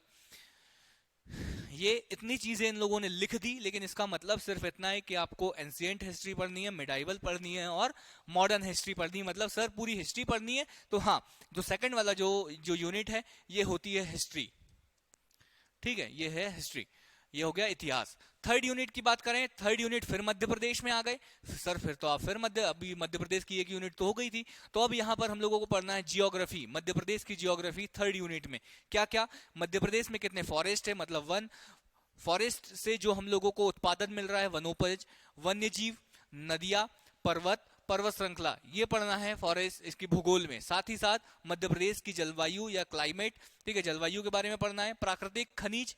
प्राकृतिक एवं खनिज संसाधन, जितने भी खनिज है, मिनरल्स है, उन सभी के बारे में पढ़ना है। मध्य प्रदेश में जो ट्रांसपोर्टेशन है या परिवहन है उसके बारे में पढ़ना है। मध्य प्रदेश की प्रमुख सिंचाई एवं विद्युत परियोजना, अगर सिंचाई से रिलेटेड मध्य प्रदेश में कोई योजना है तो वो कौन कौन सी योजनाएं हैं, और विद्युत से रिलेटेड कोई परियोजना या योजना है तो वो कौन कौन सी है, ये सारी चीजें हम लोगों को पढ़ना है। मध्य प्रदेश में कृषि, पशुपालन एवं कृषि आधारित उद्योग, जो भी इंडस्ट्री है तो वो कृषि, पशुपालन और कृषि आधारित कितने कितने निशा क्या कह रही हैं कि एक बार मेंस के 40% का बता दीजिए, एक बार मेंस के 40% का बता दीजिए। ठीक है निशा, 2 सेकंड है ना, ये सिलेबस के बाद में बता देता हूं। मेंस के 40% का मतलब ये है निशा कि जैसे देखो 300 नंबर का है, ये 300 नंबर के, ये पहला पेपर, ये दूसरा पेपर, तीसरा पेपर भी 300 नंबर का, और हाँ चौथा पेपर 200, पांचवा 200 और छठवा जो है वो 100 नंबर का है। यहां तक तो क्लियर है ना आपको? ठीक है, तो देखो 300 में से मान के चलो आपने 200 मार्क्स ले आए, ये आपके मार्क्स आ गए, मतलब 40% से ज्यादा है, मतलब ये लगभग 60% मार्क्स आपके हैं। ठीक है, फिर इस 300 में से आपने 200 नंबर ले आए, तो ये हो गए आपके 60%, आप मार्क्स लगभग लेके आ रहे हैं हर पेपर में। लेकिन अगर थर्ड पेपर में आपके नहीं आ पाते, थर्ड पेपर में आपके मात्र 100 नंबर आते हैं, और बाकी इसमें 200 में से 180, इसमें 200 में से 170 और इसमें 100 में से 80 नंबर, ये आ गए आपके। ठीक है, मतलब बहुत अच्छे नंबर है, मैं बता रहा हूँ। 200 में से 180 आ गए आपके, 200 में से 170 आ गए, यहाँ 100 में से 80 ले आए हो, यहाँ 300 में से 200, यहाँ 300 में से 200, आप इतने नंबर ले आए हो। लेकिन थर्ड पेपर ये, अब देखो इसको अभी आप छोड़ दो, आप अपने नंबर जोड़ लो, 100, 200, 200, 400, 400, हाँ 200, 200, 400 और 400, ये आप टोटल जोड़ोगे ना तो ये हो जाएगा कितना, जोड़ो जरा, 180, 580, 580 में फिर 80 जोड़ो तो 660, 660 में फिर 100 जोड़ो 760, 760 में फिर वो जोड़ोगे तो आप ये मान के चलो कि 760 में, हाँ 830 हो गए आपके, 830 टोटल मार्क्स हो गए। ये अभी थर्ड पेपर को हम लोगों ने जोड़ा नहीं है, ठीक है, 830 ये आपके मार्क्स हो गए। अब इसमें आप अभी थर्ड पेपर नहीं जोड़ा है ना, तो इस 830 में अगर आप इंटरव्यू के मार्क्स जोड़ोगे, मान के चलो कि आपके 150 नंबर आ जाते हैं, तो 930, 930 प्लस 50, 980, लगभग आप 1000 के आसपास पहुंच गए। मतलब आपको डिप्टी कलेक्टर बन जाना चाहिए, है ना, मतलब आपको डिप्टी कलेक्टर बन जाना चाहिए। लेकिन आप नहीं बन पाओगे। क्यों नहीं बन पाओगे? क्योंकि आपके थर्ड पेपर में 40% मार्क्स नहीं है। आपके जो ये थर्ड पेपर है, 300 का 40% कितना होगा? 300 का 40% होता है 120। तो इसका ये मतलब है कि जितने भी पूर्णांक है, हर पेपर में आपको जो मार्क्स है वो 40% से ज्यादा लेकर आना ही आना है। यहां पर आपको 120 से ज्यादा अगर आप नंबर लाते तो आप डिप्टी कलेक्टर बन जाते, लेकिन आपके नंबर यहाँ 120 से कम है, मतलब 40% से कम है। तो आपके ये जो जितने नंबर आप लेके आए हो ना, इनका कोई मतलब ही नहीं है। अगर आप 6 पेपर में से किसी भी पेपर में 40% से कम मार्क्स अगर आपके आते हैं तो आप सीधे एग्जाम से बाहर हो जाओगे। यहां तक क्लियर है? ये चीज क्लियर है? ठीक है, क्लियर है निशा ये चीज?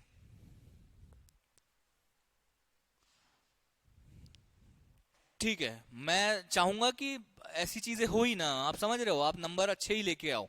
मतलब सारे एग्जाम को पर आपको बहुत अच्छे से ध्यान देना होता है। ये नहीं होगा कि आप हिस्ट्री ज्योग्राफी अच्छे से कर लो, साइंस आप अच्छे से नहीं कर पा रहे हो। आपको एमपीपीएससी की अगर तैयारी करना है तो आपका हर सब्जेक्ट, हर पेपर एक जैसा जाना चाहिए। ठीक है, तो ये चीजें हो गई, ये क्लियर हो गया ये चीजें। तो थर्ड पेपर में क्या है? थर्ड पेपर में है एमपी का भूगोल। ये मैं मिटा दे रहा हूं, ये हाँ ये मैं मिटा दे रहा हूं, एमपी का भूगोल। तो ये हम लोगों की एमपी की दूसरी यूनिट हो गई। एमपी की कौन सी यूनिट हो गई? थर्ड यूनिट जो हो गई वो एमपी की, यहाँ दो, पहली यूनिट और थर्ड यूनिट जो हो गई वो एमपी से रिलेटेड हो गई। इसके बाद फोर्थ यूनिट क्या है? फोर्थ यूनिट में आपको भूगोल पढ़ना है, मतलब जियोग्राफी पढ़ना है। और जियोग्राफी भी किसकी पढ़ना है? जियोग्राफी आपको पढ़ना है भारत की जियोग्राफी, और साथ ही साथ वर्ल्ड जियोग्राफी और इंडियन जियोग्राफी पढ़ना है। भौतिक भूगोल में ये सारी चीजें आपको पढ़ना है, वन, खनिज संपदा, जल, कृषि, वन्यजीव, राष्ट्रीय उद्यान, अभ्यारण्य, सफारी। सामाजिक भूगोल में आपको पढ़ना है जनसंख्या, जो सेंसेस है वो जनसंख्या वृद्धि कितनी हुई है, आयु कितनी हुई है, लिंगानुपात कितने हुए हैं, साक्षरता कितनी हुई है, आर्थिक गतिविधियों इनके बारे में। आर्थिक भूगोल में आपको पढ़ना है क्या? आर्थिक भूगोल में पढ़ना है उद्योग, यातायात मतलब जो ट्रांसपोर्टेशन है, फिर विश्व महाद्वीप में पढ़ना है, विश्व के महाद्वीप पढ़ना है, देश पढ़ना है, महासागर पढ़ना है, नदियां पढ़नी है विश्व की, पर्वत पढ़ने हैं, विश्व के प्राकृतिक संसाधन पढ़ने हैं, परंपरागत एवं गैर परंपरागत ऊर्जा के स्रोत पढ़ना है। मैं जिस तरीके से सिलेबस में बता रहा हूं, ये सिलेबस को इसी तरीके से आपको कवर कराया जाएगा, ठीक है। टॉपिक वाइज टॉपिक, विश्व हम लोग विश्व भूगोल पढ़ रहे हैं तो विश्व के महाद्वीप देखेंगे, देश देखेंगे, महासागर देखेंगे, नदियां देखेंगे, पर्वत देखेंगे, और इससे कई गुना ज्यादा देखेंगे, इससे कम तो बिल्कुल नहीं देखेंगे। तो ये चीज हो गई। फोर्थ यूनिट आपकी हो गई जियोग्राफी की, सेकंड यूनिट हिस्ट्री की हो गई, फोर्थ यूनिट हो गई आपकी जियोग्राफी की। फिफ्थ यूनिट की बात करें तो फिफ्थ यूनिट फिर एमपी से रिलेटेड आ गई। क्या सर, एमपी से रिलेटेड है? हाँ, तो ठीक है। संवैधानिक मतलब ये पॉलिटी आ गई एमपी की, ये चीजें होती है एमपी की पॉलिटी। एमपी की पॉलिटी हो गई तो क्या क्या, त्रिस्तरीय पंचायती राज इसमें पढ़ना होता है, नगरीय प्रशासन पढ़ना होता है, राज्यपाल के बारे में पढ़ना होता है, मंत्रिमंडल पढ़ना होता है, विधानसभा, उच्च न्यायालय, इन सभी चीजों के बारे में एमपी पॉलिटी में पढ़ना होता है। और इसी का जो पार्ट बी है ना, इसमें हमें मध्य प्रदेश की अर्थव्यवस्था पढ़ना है। मध्य प्रदेश की अर्थव्यवस्था का मतलब जो भी मध्य प्रदेश के सेंसस है, जनयांत्रिकी एवं जनगणना, जो 2011 की जो वर्तमान में है, ये वाली जनगणना के बारे में पढ़ना है। साथ ही साथ मध्य प्रदेश का आर्थिक विकास, मध्य प्रदेश के प्रमुख उद्योग, मध्य प्रदेश की जितनी जातियां हैं, जितनी अनुसूचित जातियां हैं, और जनजातियों के बारे में पढ़ना है। साथ ही साथ उनके लिए जो अगर मध्य प्रदेश गवर्नमेंट ने जितनी भी कल्याणकारी योजनाएं चलाई है इनसे संबंधित तो उन योजनाओं के बारे में भी हम लोगों को पढ़ना है। इसके बाद छठवीं यूनिट जो है वो इंडियन पॉलिटी के बारे में आ जाता है। जो संविधान हम लोगों को पढ़ना है, या भारत की राज्य व्यवस्था या इंडियन पॉलिटी, तो इसके बारे में आ जाता है। क्या क्या, भारत शासन अधिनियम 1919, 1935, संविधान सभा के बारे में देखेंगे, संघीय कार्यपालिका, राष्ट्रपति एवं संसद, नागरिकों के मौलिक अधिकार, कर्तव्य, राज्य के नीति निर्देशक तत्व, संवैधानिक संशोधन, सर्वोच्च न्यायालय, न्यायिक व्यवस्था, फिर अर्थव्यवस्था, ये इकोनॉमी आ गई, भारतीय इकोनॉमी। इसमें क्या क्या पढ़ना है? इसमें पढ़ना है कि औद्योगिक विकास कैसे होगा, विदेशी व्यापार, आयात निर्यात, ठीक है। फिर वित्तीय संस्थाओं में रिजर्व बैंक ऑफ इंडिया, राष्ट्रीयकृत जितने बैंक है, सेबी, एनईसी, गैर बैंकिंग वित्तीय संस्थान, इन सभी चीजों को इसी तरीके से समझा जाएगा। साथ ही साथ यूनिट 7 की बात कर लें तो ये साइंस से रिलेटेड है। जो इसमें ये साइंस के जो विज्ञान एवं मौलिक सिद्धांत है, ये एक लाइन सफिशिएंट है पूरी साइंस को डिस्क्राइब करने के लिए। ये जो पहली लाइन है ना, इसमें आपकी फिजिक्स आ जाएगी, इसमें केमिस्ट्री आ जाएगी, और इसी में बायोलॉजी भी आ जाएगी। मतलब ये पहली लाइन जो है, आप समझो एक लाइन लिखी हुई है, लेकिन इतना ब्रॉड सिलेबस है ना, तो ये हो गया। फिर मध्य प्रदेश के प्रमुख वैज्ञानिक संस्थान एवं उनकी उपलब्धियां, जितने भी, जैसे इसरो है, डीआरडीओ है, इनके बारे में पढ़ने के लिए बोला है। और उपग्रह, अंतरिक्ष, जितने भी उपग्रह इन्हें लॉन्च किए हैं, अंतरिक्ष प्रौद्योगिकी के बारे में पढ़ेंगे। पर्यावरण पढ़ेंगे, परिस्थितिकी तंत्र पढ़ेंगे, पोषण, आहार एवं पोषक तत्व। देखो ये हो गया पर्यावरण का, ठीक है। फिर ये जो है ना, ये बायो का आ जाएगा, ये बायोलॉजी में आ जाएगा, ठीक है, ये बायोलॉजी में आ जाएगा। फिर ये जो टॉपिक है ना, ये कृषि उत्पाद तकनीक, खाद्य प्रसंस्करण, स्वास्थ्य नीति एवं स्वास्थ्य कार्यक्रम, प्रदूषण, प्राकृतिक आपदाएं एवं प्रबंधन, ये अलग से टॉपिक आपको पढ़ाया जाएगा, ठीक है। इनका नाम ही ऐसा रहेगा कि कृषि उत्पाद तकनीकें पढ़ रहे हैं, खाद्य प्रसंस्करण के बारे में पढ़ रहे हैं, स्वास्थ्य नीति एवं स्वास्थ्य कार्यक्रम पढ़ रहे हैं, और प्रदूषण, प्राकृतिक आपदाओं, इनके बारे में। ये सारे के सारे जितने भी टॉपिक है, ये ऐसे के ऐसे ही टॉपिक वाइज आप लोगों को कंप्लीट कराएंगे। इनसे रिलेटेड क्वेश्चंस आपको दिए जाएंगे, ये सारी चीजें। साथ ही साथ यूनिट 8 ये है important, current affair. Current affair हम लोगों को पढ़ना है, और स्पोर्ट्स। ये जो यूनिट 8 है वो करंट अफेयर, हाँ ऐसे में सीए लिख दूं, करंट अफेयर प्लस स्पोर्ट्स। हाँ स्पोर्ट्स, अब स्पोर्ट्स में भी कहां कहां के, भारत का भी और मध्य प्रदेश के भी प्रमुख खेल संस्थाएं, खेल प्रतियोगिता और पुरस्कार। देखो भारत का तो है ही, इसमें लिखा है भारत और मध्य प्रदेश, लेकिन हमें इंटरनेशनल लेवल का भी पढ़ना है, ओलंपिक पढ़ना है, हमको कॉमनवेल्थ पढ़ना है, हर चीज, ठीक है। तो स्पोर्ट्स में यही हो जाएगा। करंट अफेयर की बात करें तो करंट अफेयर में इन लोगों ने बोला है कि हम लोगों को महत्वपूर्ण व्यक्तित्व और स्थान के बारे में पढ़ना है, और महत्वपूर्ण जितनी भी घटनाएं हैं उनके बारे में पढ़ना है। अब महत्वपूर्ण घटनाओं में ही सब कुछ आ जाता है, सारे करंट अफेयर जो है वो महत्वपूर्ण घटनाओं में ही आ जाते हैं। तो करंट अफेयर को पढ़ने का जो तरीका होगा ना, हम लोगों का करंट अफेयर को पढ़ने का जो तरीका होगा वो बिल्कुल अलग तरीके से होगा। कैसे सर, कैसे कंप्लीट करवाओगे आप करंट अफेयर? तो करंट अफेयर हम लोग कंप्लीट कराएंगे मंथ वाइज। मंथ वाइज मतलब हाँ, मंथ वाइज कंप्लीट कराएंगे, month wise plus topic wise. दो तरीके से करंट अफेयर कवर कराई जाएंगे। अब सर ये कैसे करवाओगे, ये कैसे करवाओगे, तो मैं बता रहा हूं। देखो, इसके लिए कोई प्रॉपर क्लास नहीं होगी, इसकी क्लास होगी संडे को, ठीक है, संडे को, हर रविवार, हर रविवार को क्लास होगी।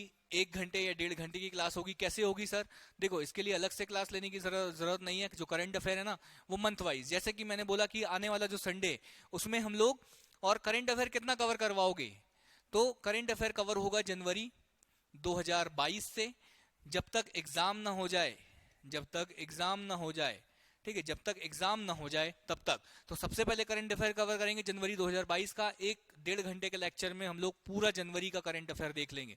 फिर अगले संडे फरवरी का करंट अफेयर देख लेंगे। फिर अगले संडे मार्च, अप्रैल, मई, जून, जुलाई, ऐसे करके एग्जाम तक पहुंच जाएंगे। फिर ठीक है, जैसे ही हम लोग को 12 महीने का करंट अफेयर कंप्लीट हो जाएगा, 12 मंथ का करंट अफेयर हम लोगों को जब कंप्लीट हो जाएगा, इसके बाद क्या चालू कर देंगे, इसके बाद हम लोग चालू कर देंगे टॉपिक वाइज। अब सर ये क्या होता है टॉपिक वाइज, इसको कैसे बताओगे, तो टॉपिक वाइज का मतलब है, टॉपिक वाइज का मतलब क्या है, टॉपिक वाइज का मतलब है कि जैसे एक पूरे साल में 8-10 जो जगह है उनका नाम बदल दिया, किसी रेलवे स्टेशन का नाम बदल दिया, किसी शहर का नाम बदल दिया, तो एक सेशन होगा हम लोगों का कि जितने नाम एक साल में बदले हुए हैं, ठीक है, ये चीजें हो गई। एक पूरे लेक्चर में ये हो जाएगा। फिर आप लोगों ने भी देखा होगा कि इस साल भारत में बहुत सारी रामसर साइट ऐड हुई है, बहुत सारी रामसर साइट ऐड हो गई। मध्य प्रदेश में ही 3 रामसर साइट हो गई, ठीक है। तो एक जो लेक्चर होगा हमारा वो पूरा होगा कि भारत में कौन कौन सी नई रामसर साइट जो है वो ऐड हुई है, मतलब पूरे साल में जितनी भी रामसर साइट ऐड हुई है भारत में, वर्तमान में कितनी है, ये सारी चीजें, मतलब टॉपिक वाइज। फिर पूरे साल में जितनी किताबें नई लॉन्च हुई है उनको देखेंगे।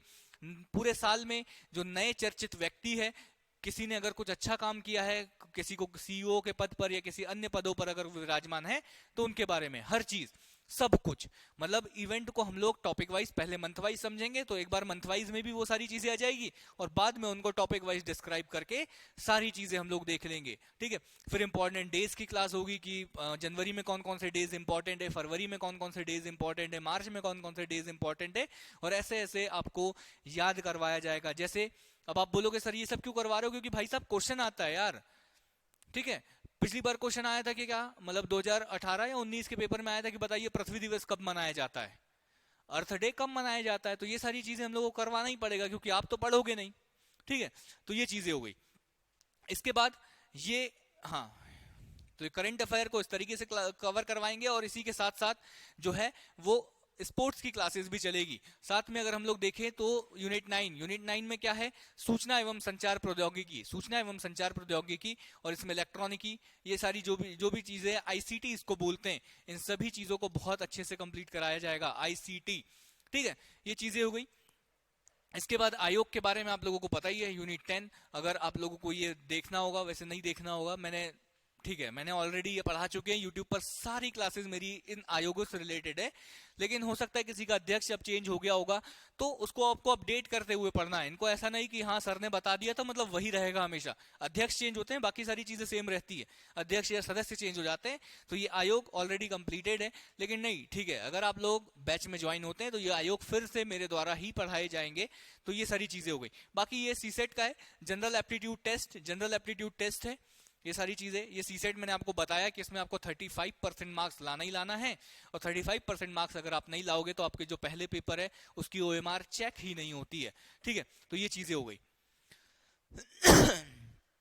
क्या ये सारी चीजें आप लोगों को क्लियर है? हाँ, क्या ये चीजें क्लियर है?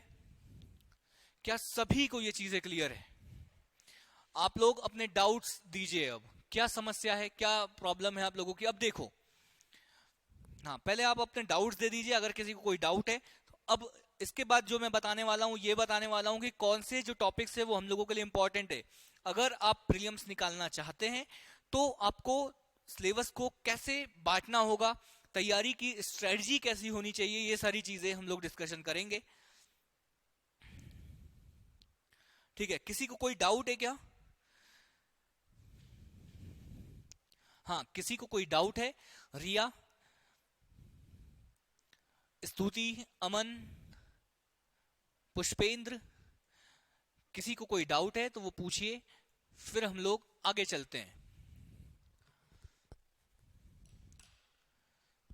टेस्ट कैसे होंगे? टेस्ट आपको ऑनलाइन मिल जाएंगे, है ना?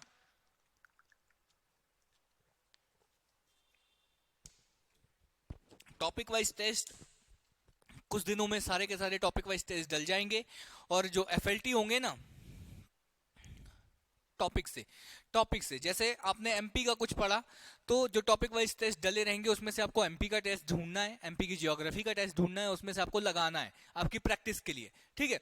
जो एफएलटी होंगे ना, एफएलटी जो 30 एफएलटी होंगे वो कब दिए जाएंगे आपको? जब एग्जाम की डेट आ जाएगी, तब आपको हर 15 दिन में या हर हफ्ते आपको संडे के संडे वो एफएलटी जो है नए रूप में। देखो, एफएलटी अभी से हम लोग बना के नहीं रख सकते। क्यों नहीं बना के रख सकते? क्योंकि हो सकता है कब हो एग्जाम, उस समय के करंट अफेयर क्या हो क्या नहीं हो। अभी से अगर वो एफएलटी बना दे तो मान के चलो, मैंने पूछा मानव अधिकार आयोग के अध्यक्ष वर्तमान में कौन है, आपने अभी रट लिया, लेकिन जब तक एफएलटी हम लोग आपको देंगे तब तक क्या होगा? तब तक अगर वो चेंज हो गया होगा तो वो क्वेश्चन गलत हो जाएगा, फिर आप बोलोगे कि सर ये तो आप पुराना क्वेश्चन दे रहे हो। तो अभी एफएलटी बने ही नहीं है, ठीक है? एफएलटी हम लोग बनाएंगे जब एग्जाम आएगा, लेकिन अभी आपको टॉपिक वाइज टेस्ट सारे के सारे अवेलेबल हो जाएंगे। एफएलटी अगर आप लोगों की डिमांड रहेगी तो मंथ में एक एफएलटी आप लोगों को प्रोवाइड कर दिया जाएगा।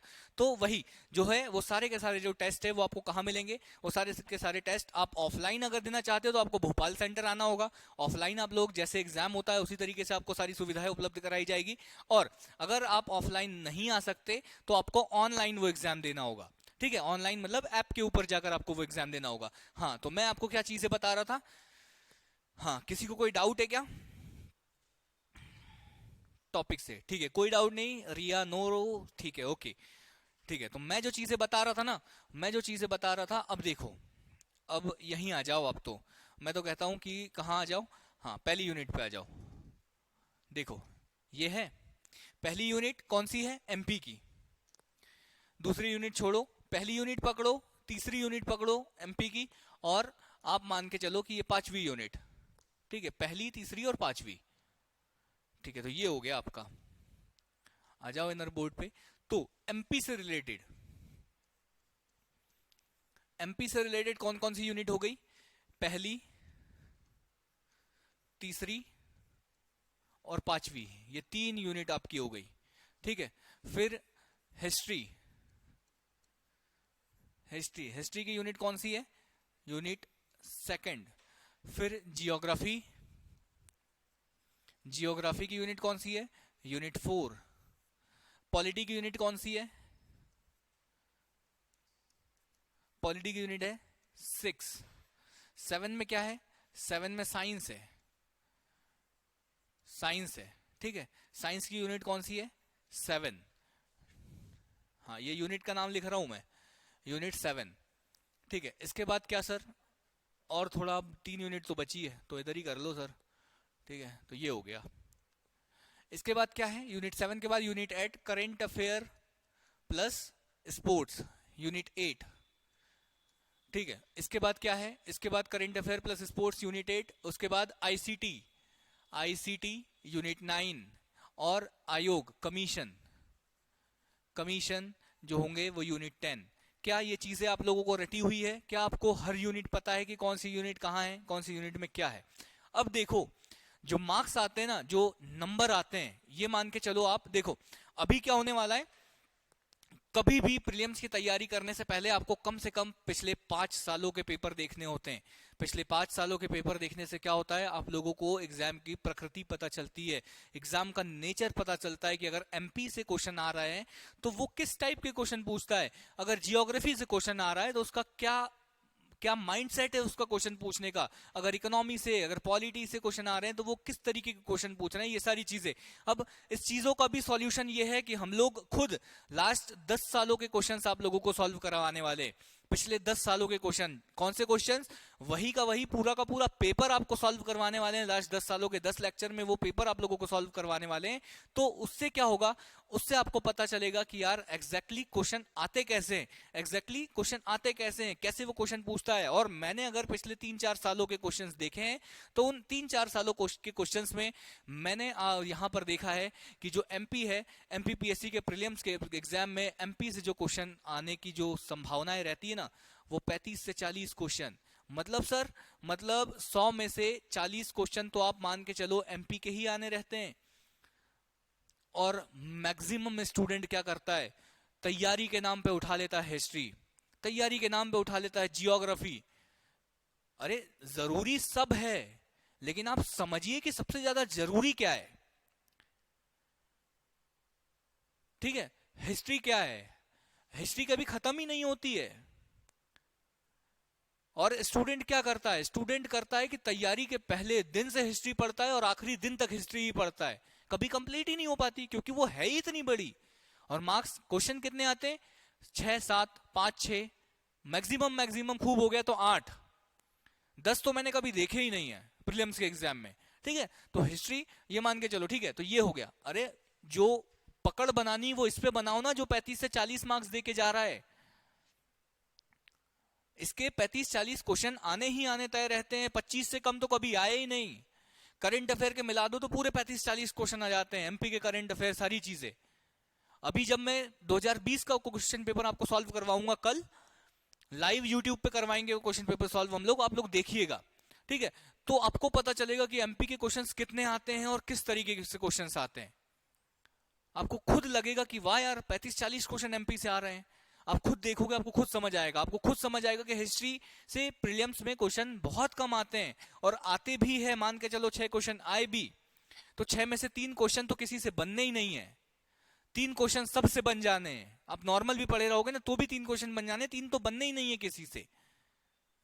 ऐसी प्रकृति रहती है हिस्ट्री की। तो प्रीलिम्स का जो है ना, प्रीलिम्स की स्ट्रेटजी बिल्कुल एक अलग तरीके से बनाना पड़ेगा, एक अलग तरीके से पढ़ना होगा। सबसे ज्यादा इंपॉर्टेंट हमारे लिए जो होगा ना वो ये होगा, एमपी जी के। ये रटी पड़ी होनी चाहिए दिमाग में कि किसी ने कभी भी कुछ भी पूछा ना तो आप लोगों को एमपी का क्वेश्चन तो आपको गलत नहीं जाना चाहिए, क्योंकि अगर आपका एमपी का क्वेश्चन गलत चला गया ना तो आप वहीं पीछे हो जाओगे, क्योंकि ये सबके सही जाएंगे। तो आपका भी एमपी का क्वेश्चन जो है वो सही जाना चाहिए। हिस्ट्री का जो रहता है ये 5 से 6 क्वेश्चनों का रहता है। ठीक है, जियोग्राफी 8 से 10 क्वेश्चन आते हैं इसमें। अब इसमें जियोग्राफी में कौन सी जियोग्राफी, ठीक है, तो वर्ल्ड और इंडियन जियोग्राफी मिला के 8 से 10 क्वेश्चन, कभी 7 कभी 6 ये रहता है। पॉलिटी और इकोनॉमी से 2-2 क्वेश्चन, 2-2 क्वेश्चन, 2 क्वेश्चन पॉलिटी से, 2 क्वेश्चन इकोनॉमी से प्रीलिम्स में। साइंस से 5 से 6 क्वेश्चन, सभी साइंस से 5 से 6 क्वेश्चन का मतलब है कि बायोलॉजी सारी चीजें, ठीक है, बायोलॉजी केमिस्ट्री फिजिक्स, ये यूनिट 7 से आप मान के चलो कि और ज्यादा वो तकनीकी और ये सारी चीजें मिला के और बढ़ जाएंगे, लेकिन 5 से 6 आप अप्रोक्सीमेट मान सकते हैं।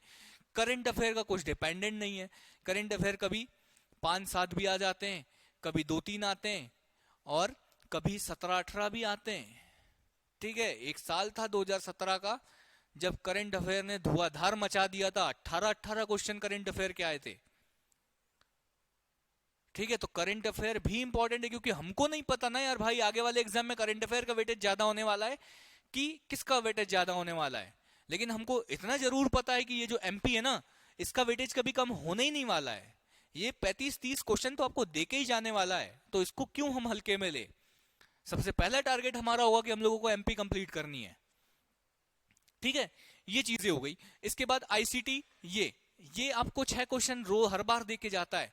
6 क्वेश्चन मैं मिनिमम बोल रहा हूं, इससे ज्यादा भी हो सकते हैं। आईसीटी से 6 क्वेश्चन आने ही आने रहते हैं और 4 से 5 क्वेश्चन रहते हैं, 4 से 5 क्वेश्चन रहते हैं आयोग से। अब आप बोलोगे सर ठीक है ये सारी चीजें आप अप्रोक्सीमेट आप सारी चीजें बता दिए, ठीक है, कैलकुलेशन आप जोड़ोगे तो ज्यादा कम हो सकता है, कभी 90 भी हो सकता है, कभी 110 120 भी हो सकते हैं, सारी चीजें। कुछ बढ़ेगा तो कुछ कम होगा, कुछ बढ़ेगा तो कुछ कम होगा। ठीक है, तो ये सारी चीजें, क्या चीजें, अब देखो क्या चीजें छूट जाती है, छूट जाती है मिसलेनियस। अभी सिलेबस में मिसलेनियस के बारे में तो बोला नहीं है कि मिसलेनियस हमें विविध पढ़ना है, लेकिन विविध पढ़ना रहता है। और विविध में क्या क्या चीजें आ जाती है, विविध में आ जाती है कि पहली भारतीय महिला वो कौन थी, लोकसभा की पहली भारतीय महिला अध्यक्ष कौन थी, चांद पर जाने वाली पहली महिला कौन सी थी। ये आपको लूसेंट के आखिरी पेज पे, आखिरी के इसमें मिलेंगे वो चीजें। इंपॉर्टेंट डेज वो आ जाएगा, वो आना ही आना है। वो आते ही आते हैं, हर पेपर में दो जो है वो इंपॉर्टेंट डेट से रिलेटेड आता है। जैसे पिछली बार पूछा था कि डब्ल्यूएचओ की स्थापना कब की गई। ये सारी चीजें हर बार करंट अफेयर से पूछा जाता है कि नए अगर कहीं पे कोई प्रेसिडेंट कहीं वो बनते हैं तो वो। पिछली बार पूछा था कि हाल ही में भारत के कौन से पड़ोसी देश में तख्ता पलट हुआ, तो भारत का म्यांमार में उस समय पे तख्ता पलट हुआ था। तो उस समय पे आपको करंट से अपडेटेड रहना ही रहना है, क्योंकि ये सारी चीजें बहुत आसान रहती है। ठीक है, तो हम लोगों को तैयारी देखो, जैसे ही हम लोग स्ट्रेटजी बनाएंगे, हम लोग इन जो जितने भी सब्जेक्ट है ना, इनको हम लोग 3 भागों में बांटने वाले हैं। जो हम लोगों का पढ़ने का तरीका होगा, वो हम उनको 3 भागों में बांटने वाले हैं। क्या, कौन कौन से 3 भाग?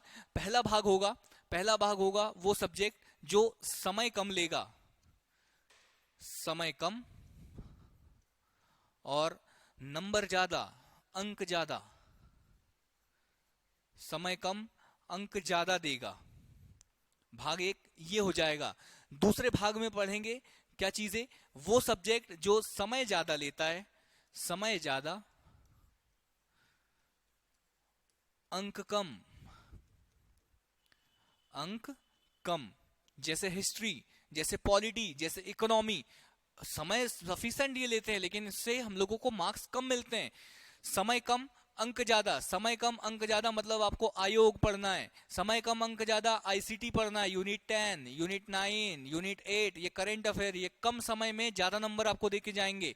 ठीक है, इसके बाद क्या, ये चीजें हो गई। फिर थर्ड में जो बांट देंगे हम लोग, थर्ड यहां पर आ जाएगा आपका विविध, मिसलेनियस, विविध, स्पोर्ट्स, ये सब इसमें आ जाएगा। ठीक है, यहां पर हिस्ट्री आ जाएगी, जियोग्राफी आ जाएगी, पॉलिटी आ जाएगी, इकोनॉमी आ जाएगी।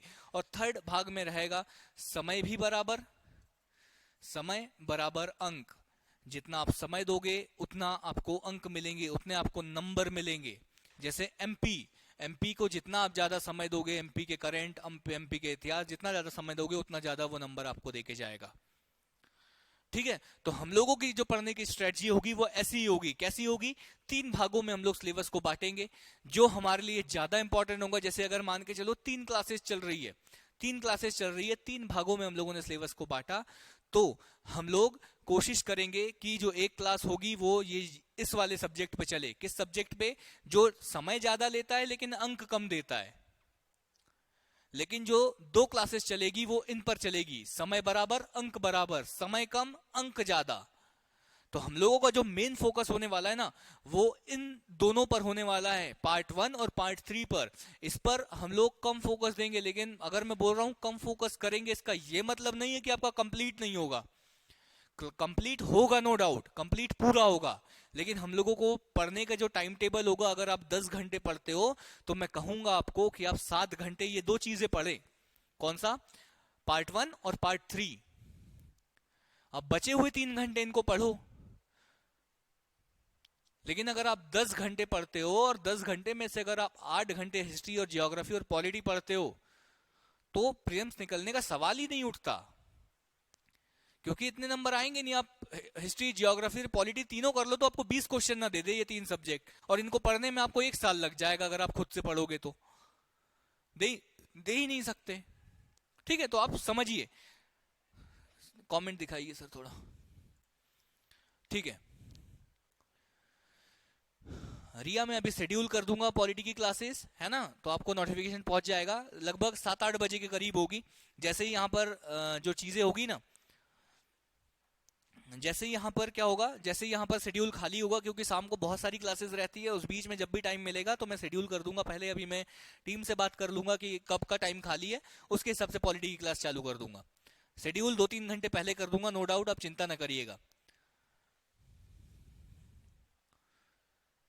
ठीक है, तो क्या चीजें आप लोगों को समझ आई कि किस तरीके से हम लोगों को पढ़ना है, किन चीजों पर हम लोगों को ध्यान देना है, कौन सी चीज हम लोगों को करना है, कौन सी चीज नहीं करना है, किन सब्जेक्टों पे ध्यान देना है, किन सब्जेक्ट पे ध्यान नहीं देना है? क्या ये चीजें आप लोगों को क्लियर है? वर्षा कंसाना, रिया, निशा, क्या ये चीजें आप लोगों को क्लियर है? क्या आप लोगों को समझ आया कि अब हम लोगों की स्ट्रेटजी कैसे होने वाली है? सारी चीजें देखिए, ये बैच ये मान के चलो कि अभी 1 हफ्ते तक स्लो चलेगा। स्लो चलेगा मतलब दो क्लास, सिर्फ और सिर्फ दो क्लासेस चलेगी। लेकिन जैसे ही एक हफ्ता हो जाएगा ना, उसके बाद ये रफ्तार पकड़ लेगा और बहुत तेजी से हम लोग कोर्स कंप्लीट करने वाले हैं। क्यों? क्योंकि अभी एक हफ्ते तक जितने भी लोगों का एडमिशन हुआ है उन तक बुक्स पहुंचाने में टाइम है, और जैसे ही उनके पास बुक्स पहुंच जाएगी, एक हफ्ते का समय लगेगा, एक हफ्ते में उनके पास बुक्स पहुंच जाएगी, कोर्स बिल्कुल एकदम तेजी से चालू हो जाएगा। तो एक हफ्ते का समय है। जो भी अभी देखो, अभी हम लोगों के पास, हम लोगों ने ये सुविधा कर रखी है कि आप सिर्फ और सिर्फ ₹1 का पेमेंट करके एक हफ्ते तक आप लाइव क्लास का लुत्फ उठाइए। आप एक हफ्ते तक क्वालिटी चेक करिए कि यार प्रीलिम्स की तैयारी सही तरीके से ये लोग करवा भी रहे हैं या नहीं करवा रहे हैं, या कुछ आप लोगों के मन में जितना भी डाउट्स रहता है उन सभी डाउट्स को आप क्लियर कीजिए। आपके मन में जितना भी कंफ्यूजन रहता है इंस्टीट्यूट को लेकर, टीचर को लेकर, सारी चीजें आप क्लियर करिए। आप लोग एक हफ्ते तक, मैं कहता हूं कि आप एक हफ्ते तक ₹1 की क्लास, ₹1 का आपका पेमेंट करना होगा और ₹1 में आप लोगों के लिए पूरी की पूरी क्लासेस एक हफ्ते के लिए खुल जाएगी। ठीक है, तो एक हफ्ते में आप लोग सारी चीजें देखिए और आप लोग एनालाइज करिए कि मुझे जो है वो फरवरी में या मार्च में प्रीलिम्स देना है, तो तब तक हम लोग जो कोर्स है वो कंप्लीट करवा पा रहे हैं या नहीं करवा पा रहे हैं। ये सारी चीजें आप स्वयं का निर्णय लीजिए, स्वयं एनालाइज कीजिए सारी चीजें। ठीक है, तो अभी आप लोगों के पास, अभी देखो, एक हफ्ते तक अगर आप लोग एडमिशन लेते हैं तो आप लोग कोर्स कवर कर पाओगे। लेकिन अगर आप बोलोगे कि सर हमें क्रैश कोर्स 1 महीने या 1.5 महीने बाद ज्वाइन करना है, 1 महीने 1.5 महीने बाद अगर आप कॉल करके बोलोगे कि सर मुझे क्रैश कोर्स ज्वाइन करना है, तो मैं तो साफ साफ मना कर दूंगा कि मत करना ज्वाइन।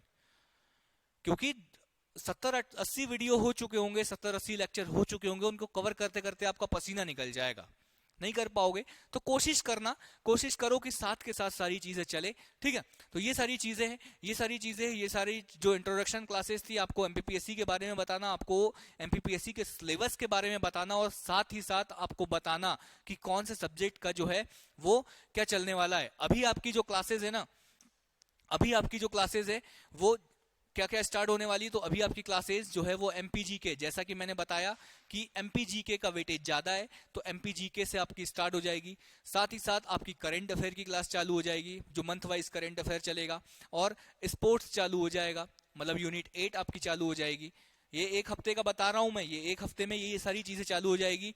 जियोग्राफी कौन सी सर? जियोग्राफी इंडियन और वर्ल्ड जियोग्राफी ऐश्वर्या मैम आपको पढ़ाएंगी। ठीक है, ऐश्वर्या मैम के द्वारा आपको पढ़ाया जाएगा। तो ये जियोग्राफी आपकी चालू हो जाएगी। अभी एक हफ्ते आपकी एमपीजी के करंट अफेयर और जियोग्राफी की क्लास स्टार्ट हो जाएगी। उसके बाद देखो, अभी मैं फिर बताऊंगा आप लोगों को कि क्या स्ट्रेटजी होने वाली है, कौन से सब्जेक्ट को कैसे कैसे स्टार्ट करना है, क्या सारी चीजें होने वाली है, सारी चीजें। हिंदी मीडियम की बैच की मैंने बात बता दी आपको कि एमपीजी की स्टार्ट होने वाला है, जियोग्राफी स्टार्ट होगी, करंट अफेयर स्टार्ट होगा और स्पोर्ट्स स्टार्ट होगा। सारी चीजें, आयोग के लेक्चर हम लोग लास्ट में लेंगे। आयोग के लेक्चर इसलिए लास्ट में लेंगे क्योंकि बहुत कम समय में बहुत जल्दी कंप्लीट हो जाते हैं, बहुत कम समय में कंप्लीट हो जाते हैं और पढ़ने में बहुत आसानी से याद भी हो जाते हैं, और 7-8 नंबर लगभग हर साल वो एग्जाम में देकर जाते हैं। कम समय में बराबर अच्छे खासे नंबर देकर जाता है, उसको हम लोग आखिरी में, सबसे लास्ट में पढ़ेंगे। क्योंकि अभी मैंने जस्ट आयोग कंप्लीट कराकर किया ही है, यूट्यूब पे सारे लेक्चर पढ़े हैं। अगर आप इस ऑनलाइन क्लासेस से पहले अगर आयोग पढ़ना चाहते हैं तो आप YouTube पर देख सकते हैं। उसके बाद जब मैं पढ़ाऊंगा तो आपका वो रिवीजन हो जाएगा। ठीक है, लेकिन मैं पढ़ाऊंगा इस वाले बैच में भी पूरा का पूरा लाइव क्लासेस चलेगी, वो सारी चीजें।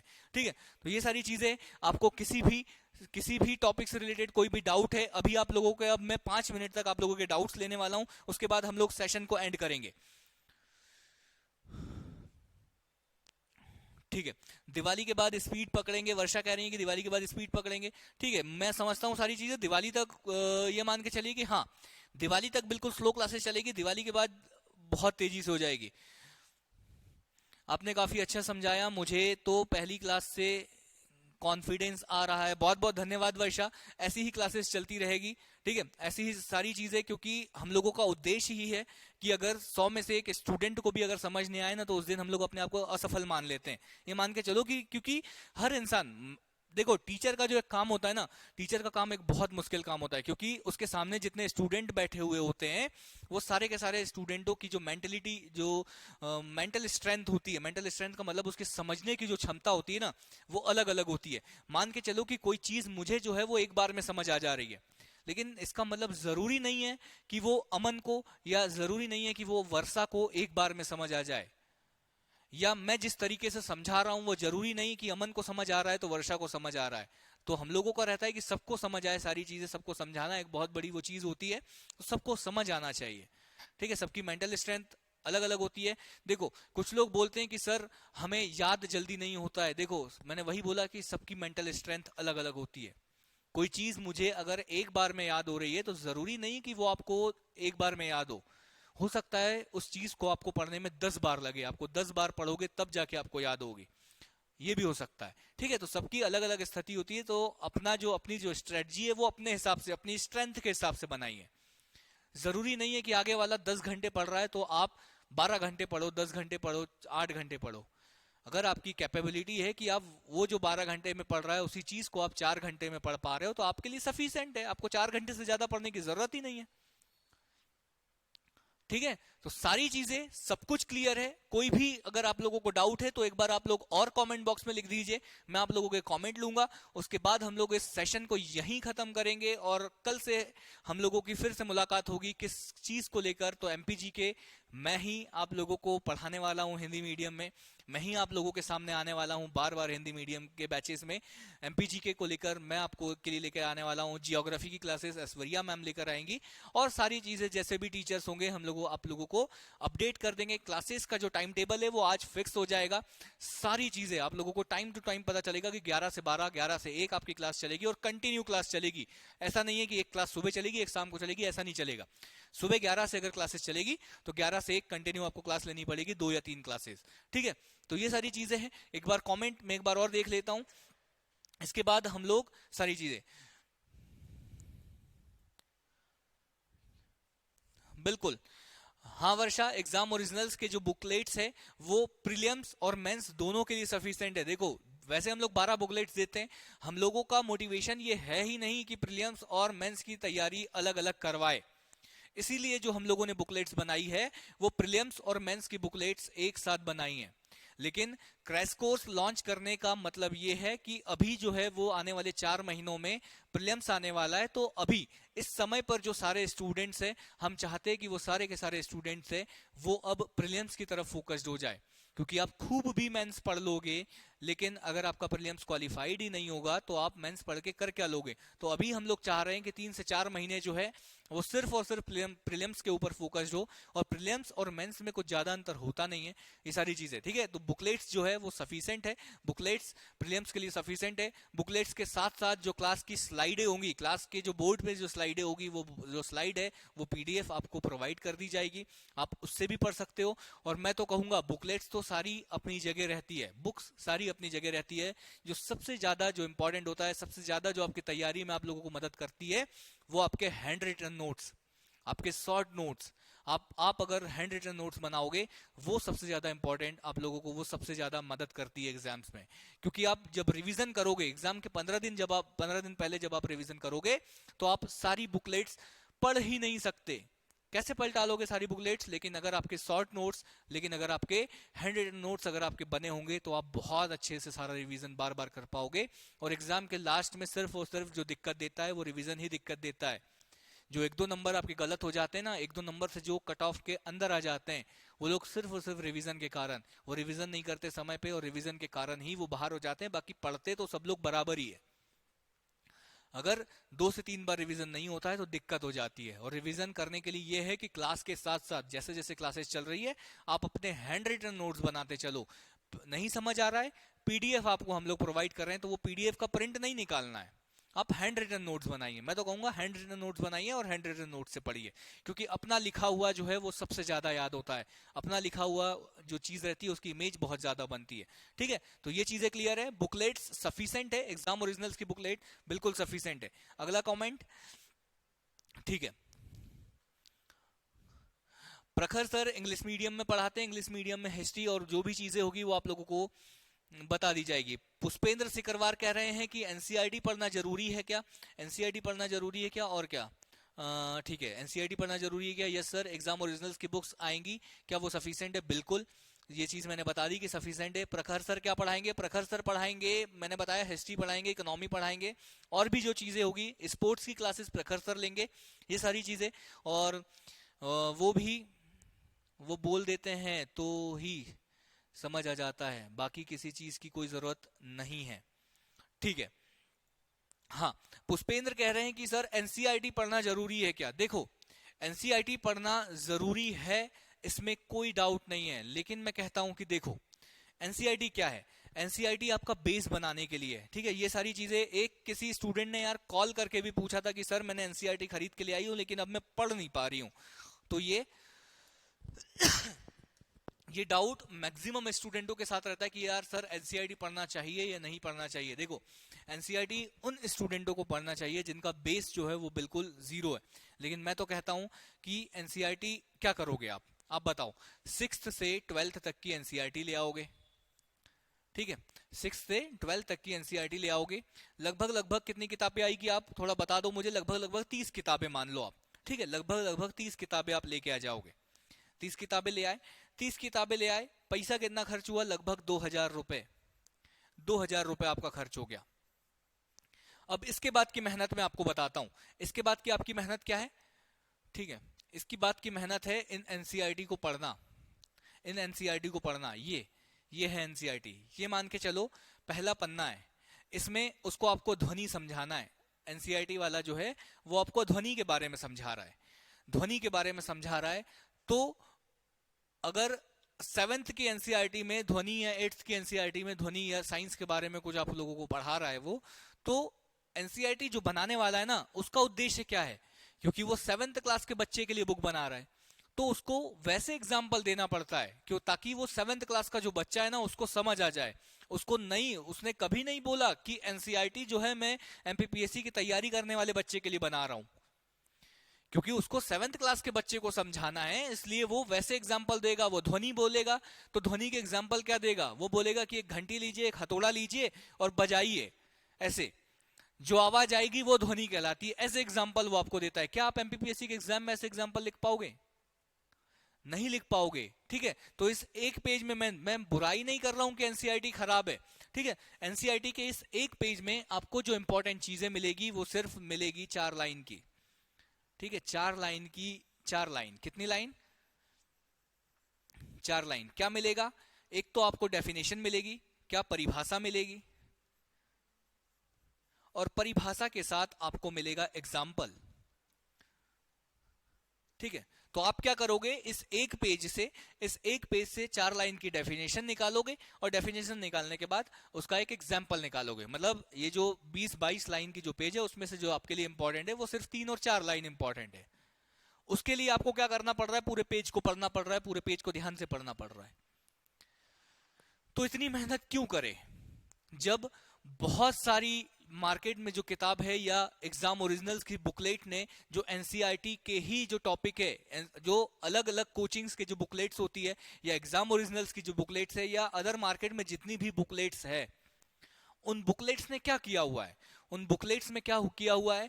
यही जो मेहनत आप करने वाले हो एनसीईआरटी के साथ, जो मेहनत आप इन 22 लाइनों में से जो 4 लाइनें निकालने वाले हो, ये मेहनत किसी और ने कर दी। किसने कर दी? उस इंस्टीट्यूट ने कर दी, या एग्जाम ओरिजिनल्स के जो इंस्टीट्यूट है इसने वो मेहनत कर दी कि उसने इस 22 लाइन में से आप लोगों के लिए 4 लाइनें निकालकर अलग से बुकलेट बना दी। पूरी किताबों की, पूरे सब्जेक्ट की ये जो इंपॉर्टेंट जो लाइनें हैं वो निकालकर आप लोगों के लिए बुकलेट्स बना दी। तो आप इस मेहनत में क्यों लगने पड़े हो? इस खर्चे में आप लोग क्यों पढ़ने पड़े हो? इस 30 बुकलेट्स को पढ़ने में इतना सारा वर्कलोड लेने में क्यों पड़े हुए हो? उससे अच्छा है कि आप किसी इंस्टीट्यूट, मैं नहीं कहता कि एग्जाम ओरिजिनल की खरीद लो, आपको जो अच्छा लगे, ठीक है। एग्जाम ओरिजिनल्स के तो है ही एनसीईआरटी बेस्ड सारे के सारे नोट्स, लेकिन ठीक है, आप लोगों को जो भी अच्छा लगे, मार्केट में जो भी अच्छा लगे, तो आप ये करने से अच्छा है किसी अच्छे नोट्स को पढ़ो। इस पर मेहनत करने से अच्छा है कि आप किसी कोचिंग के नोट्स को 10 बार उसको पढ़ डालो। जो इंपॉर्टेंट चीज है उसको 10 बार आप पढ़ लो, क्योंकि इसमें आप लोगों को पता नहीं कि कितनी मेहनत लगने वाली है। एनसीईआरटी पढ़ना बहुत मुश्किल काम है, नो डाउट पढ़ना चाहिए। हर टॉपर आपको बोलेगा कि आप एनसीईआरटी पढ़ो, हर टॉपर के कहने पे आप एनसीईआरटी खरीद के ले आओगे, लेकिन जो रियलिटी है वो चीज मैंने आप लोगों को बताई कि होना वही काम है कि इस एक पेज में से 4 लाइन आप निकालोगे, और इसी एक पेज में से वो 4 लाइन किसी इंस्टीट्यूट ने निकाल के रख ली है। तो आप फिर से उस पर क्यों मेहनत करो? जो इंस्टीट्यूट ने मेहनत कर ली, हमें उससे ऊपर की मेहनत करनी है। हम यहां क्यों टाइम वेस्ट करें? ठीक है, ये चीजें समझ आई।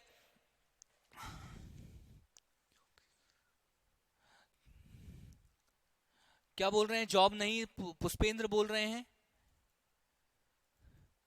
ठीक है, तो ये सारी चीजें आप लोगों को क्लियर है। उम्मीद करता हूं कि आप सभी को ये सेशन समझ आया होगा। हम लोगों की क्लासेस इसी तरीके से चलने वाली है। सारी चीजें कोर्स रिलेटेड सारी चीजें मैंने आप लोगों को बता ही दी है। और क्रैश कोर्स के बारे में भी मैंने आप लोगों को बता दिया कि अभी आप लोग 1 रुपए का पेमेंट करके पूरे के पूरे क्रैश कोर्स की 7 दिनों तक लाइव क्लासेस लीजिए। आप लोग एनालाइज कीजिए कि क्या सारी चीजें हैं और क्या नहीं है। तब तक के लिए बहुत बहुत धन्यवाद। मैं तारेंद्र बेले आप सभी लोगों से फिर से मुलाकात करूंगा इसी प्लेटफॉर्म पर, इसी एग्जाम ओरिजिनल के प्लेटफॉर्म पर, एक नए सब्जेक्ट के साथ, एक नए टॉपिक के साथ, नए जोश, नई उम्मीद और नई ताकत के साथ। आशा करूंगा कि आप सभी भी नए जोश, नई उम्मीद और नई आशा के साथ मुझसे मुलाकात करें।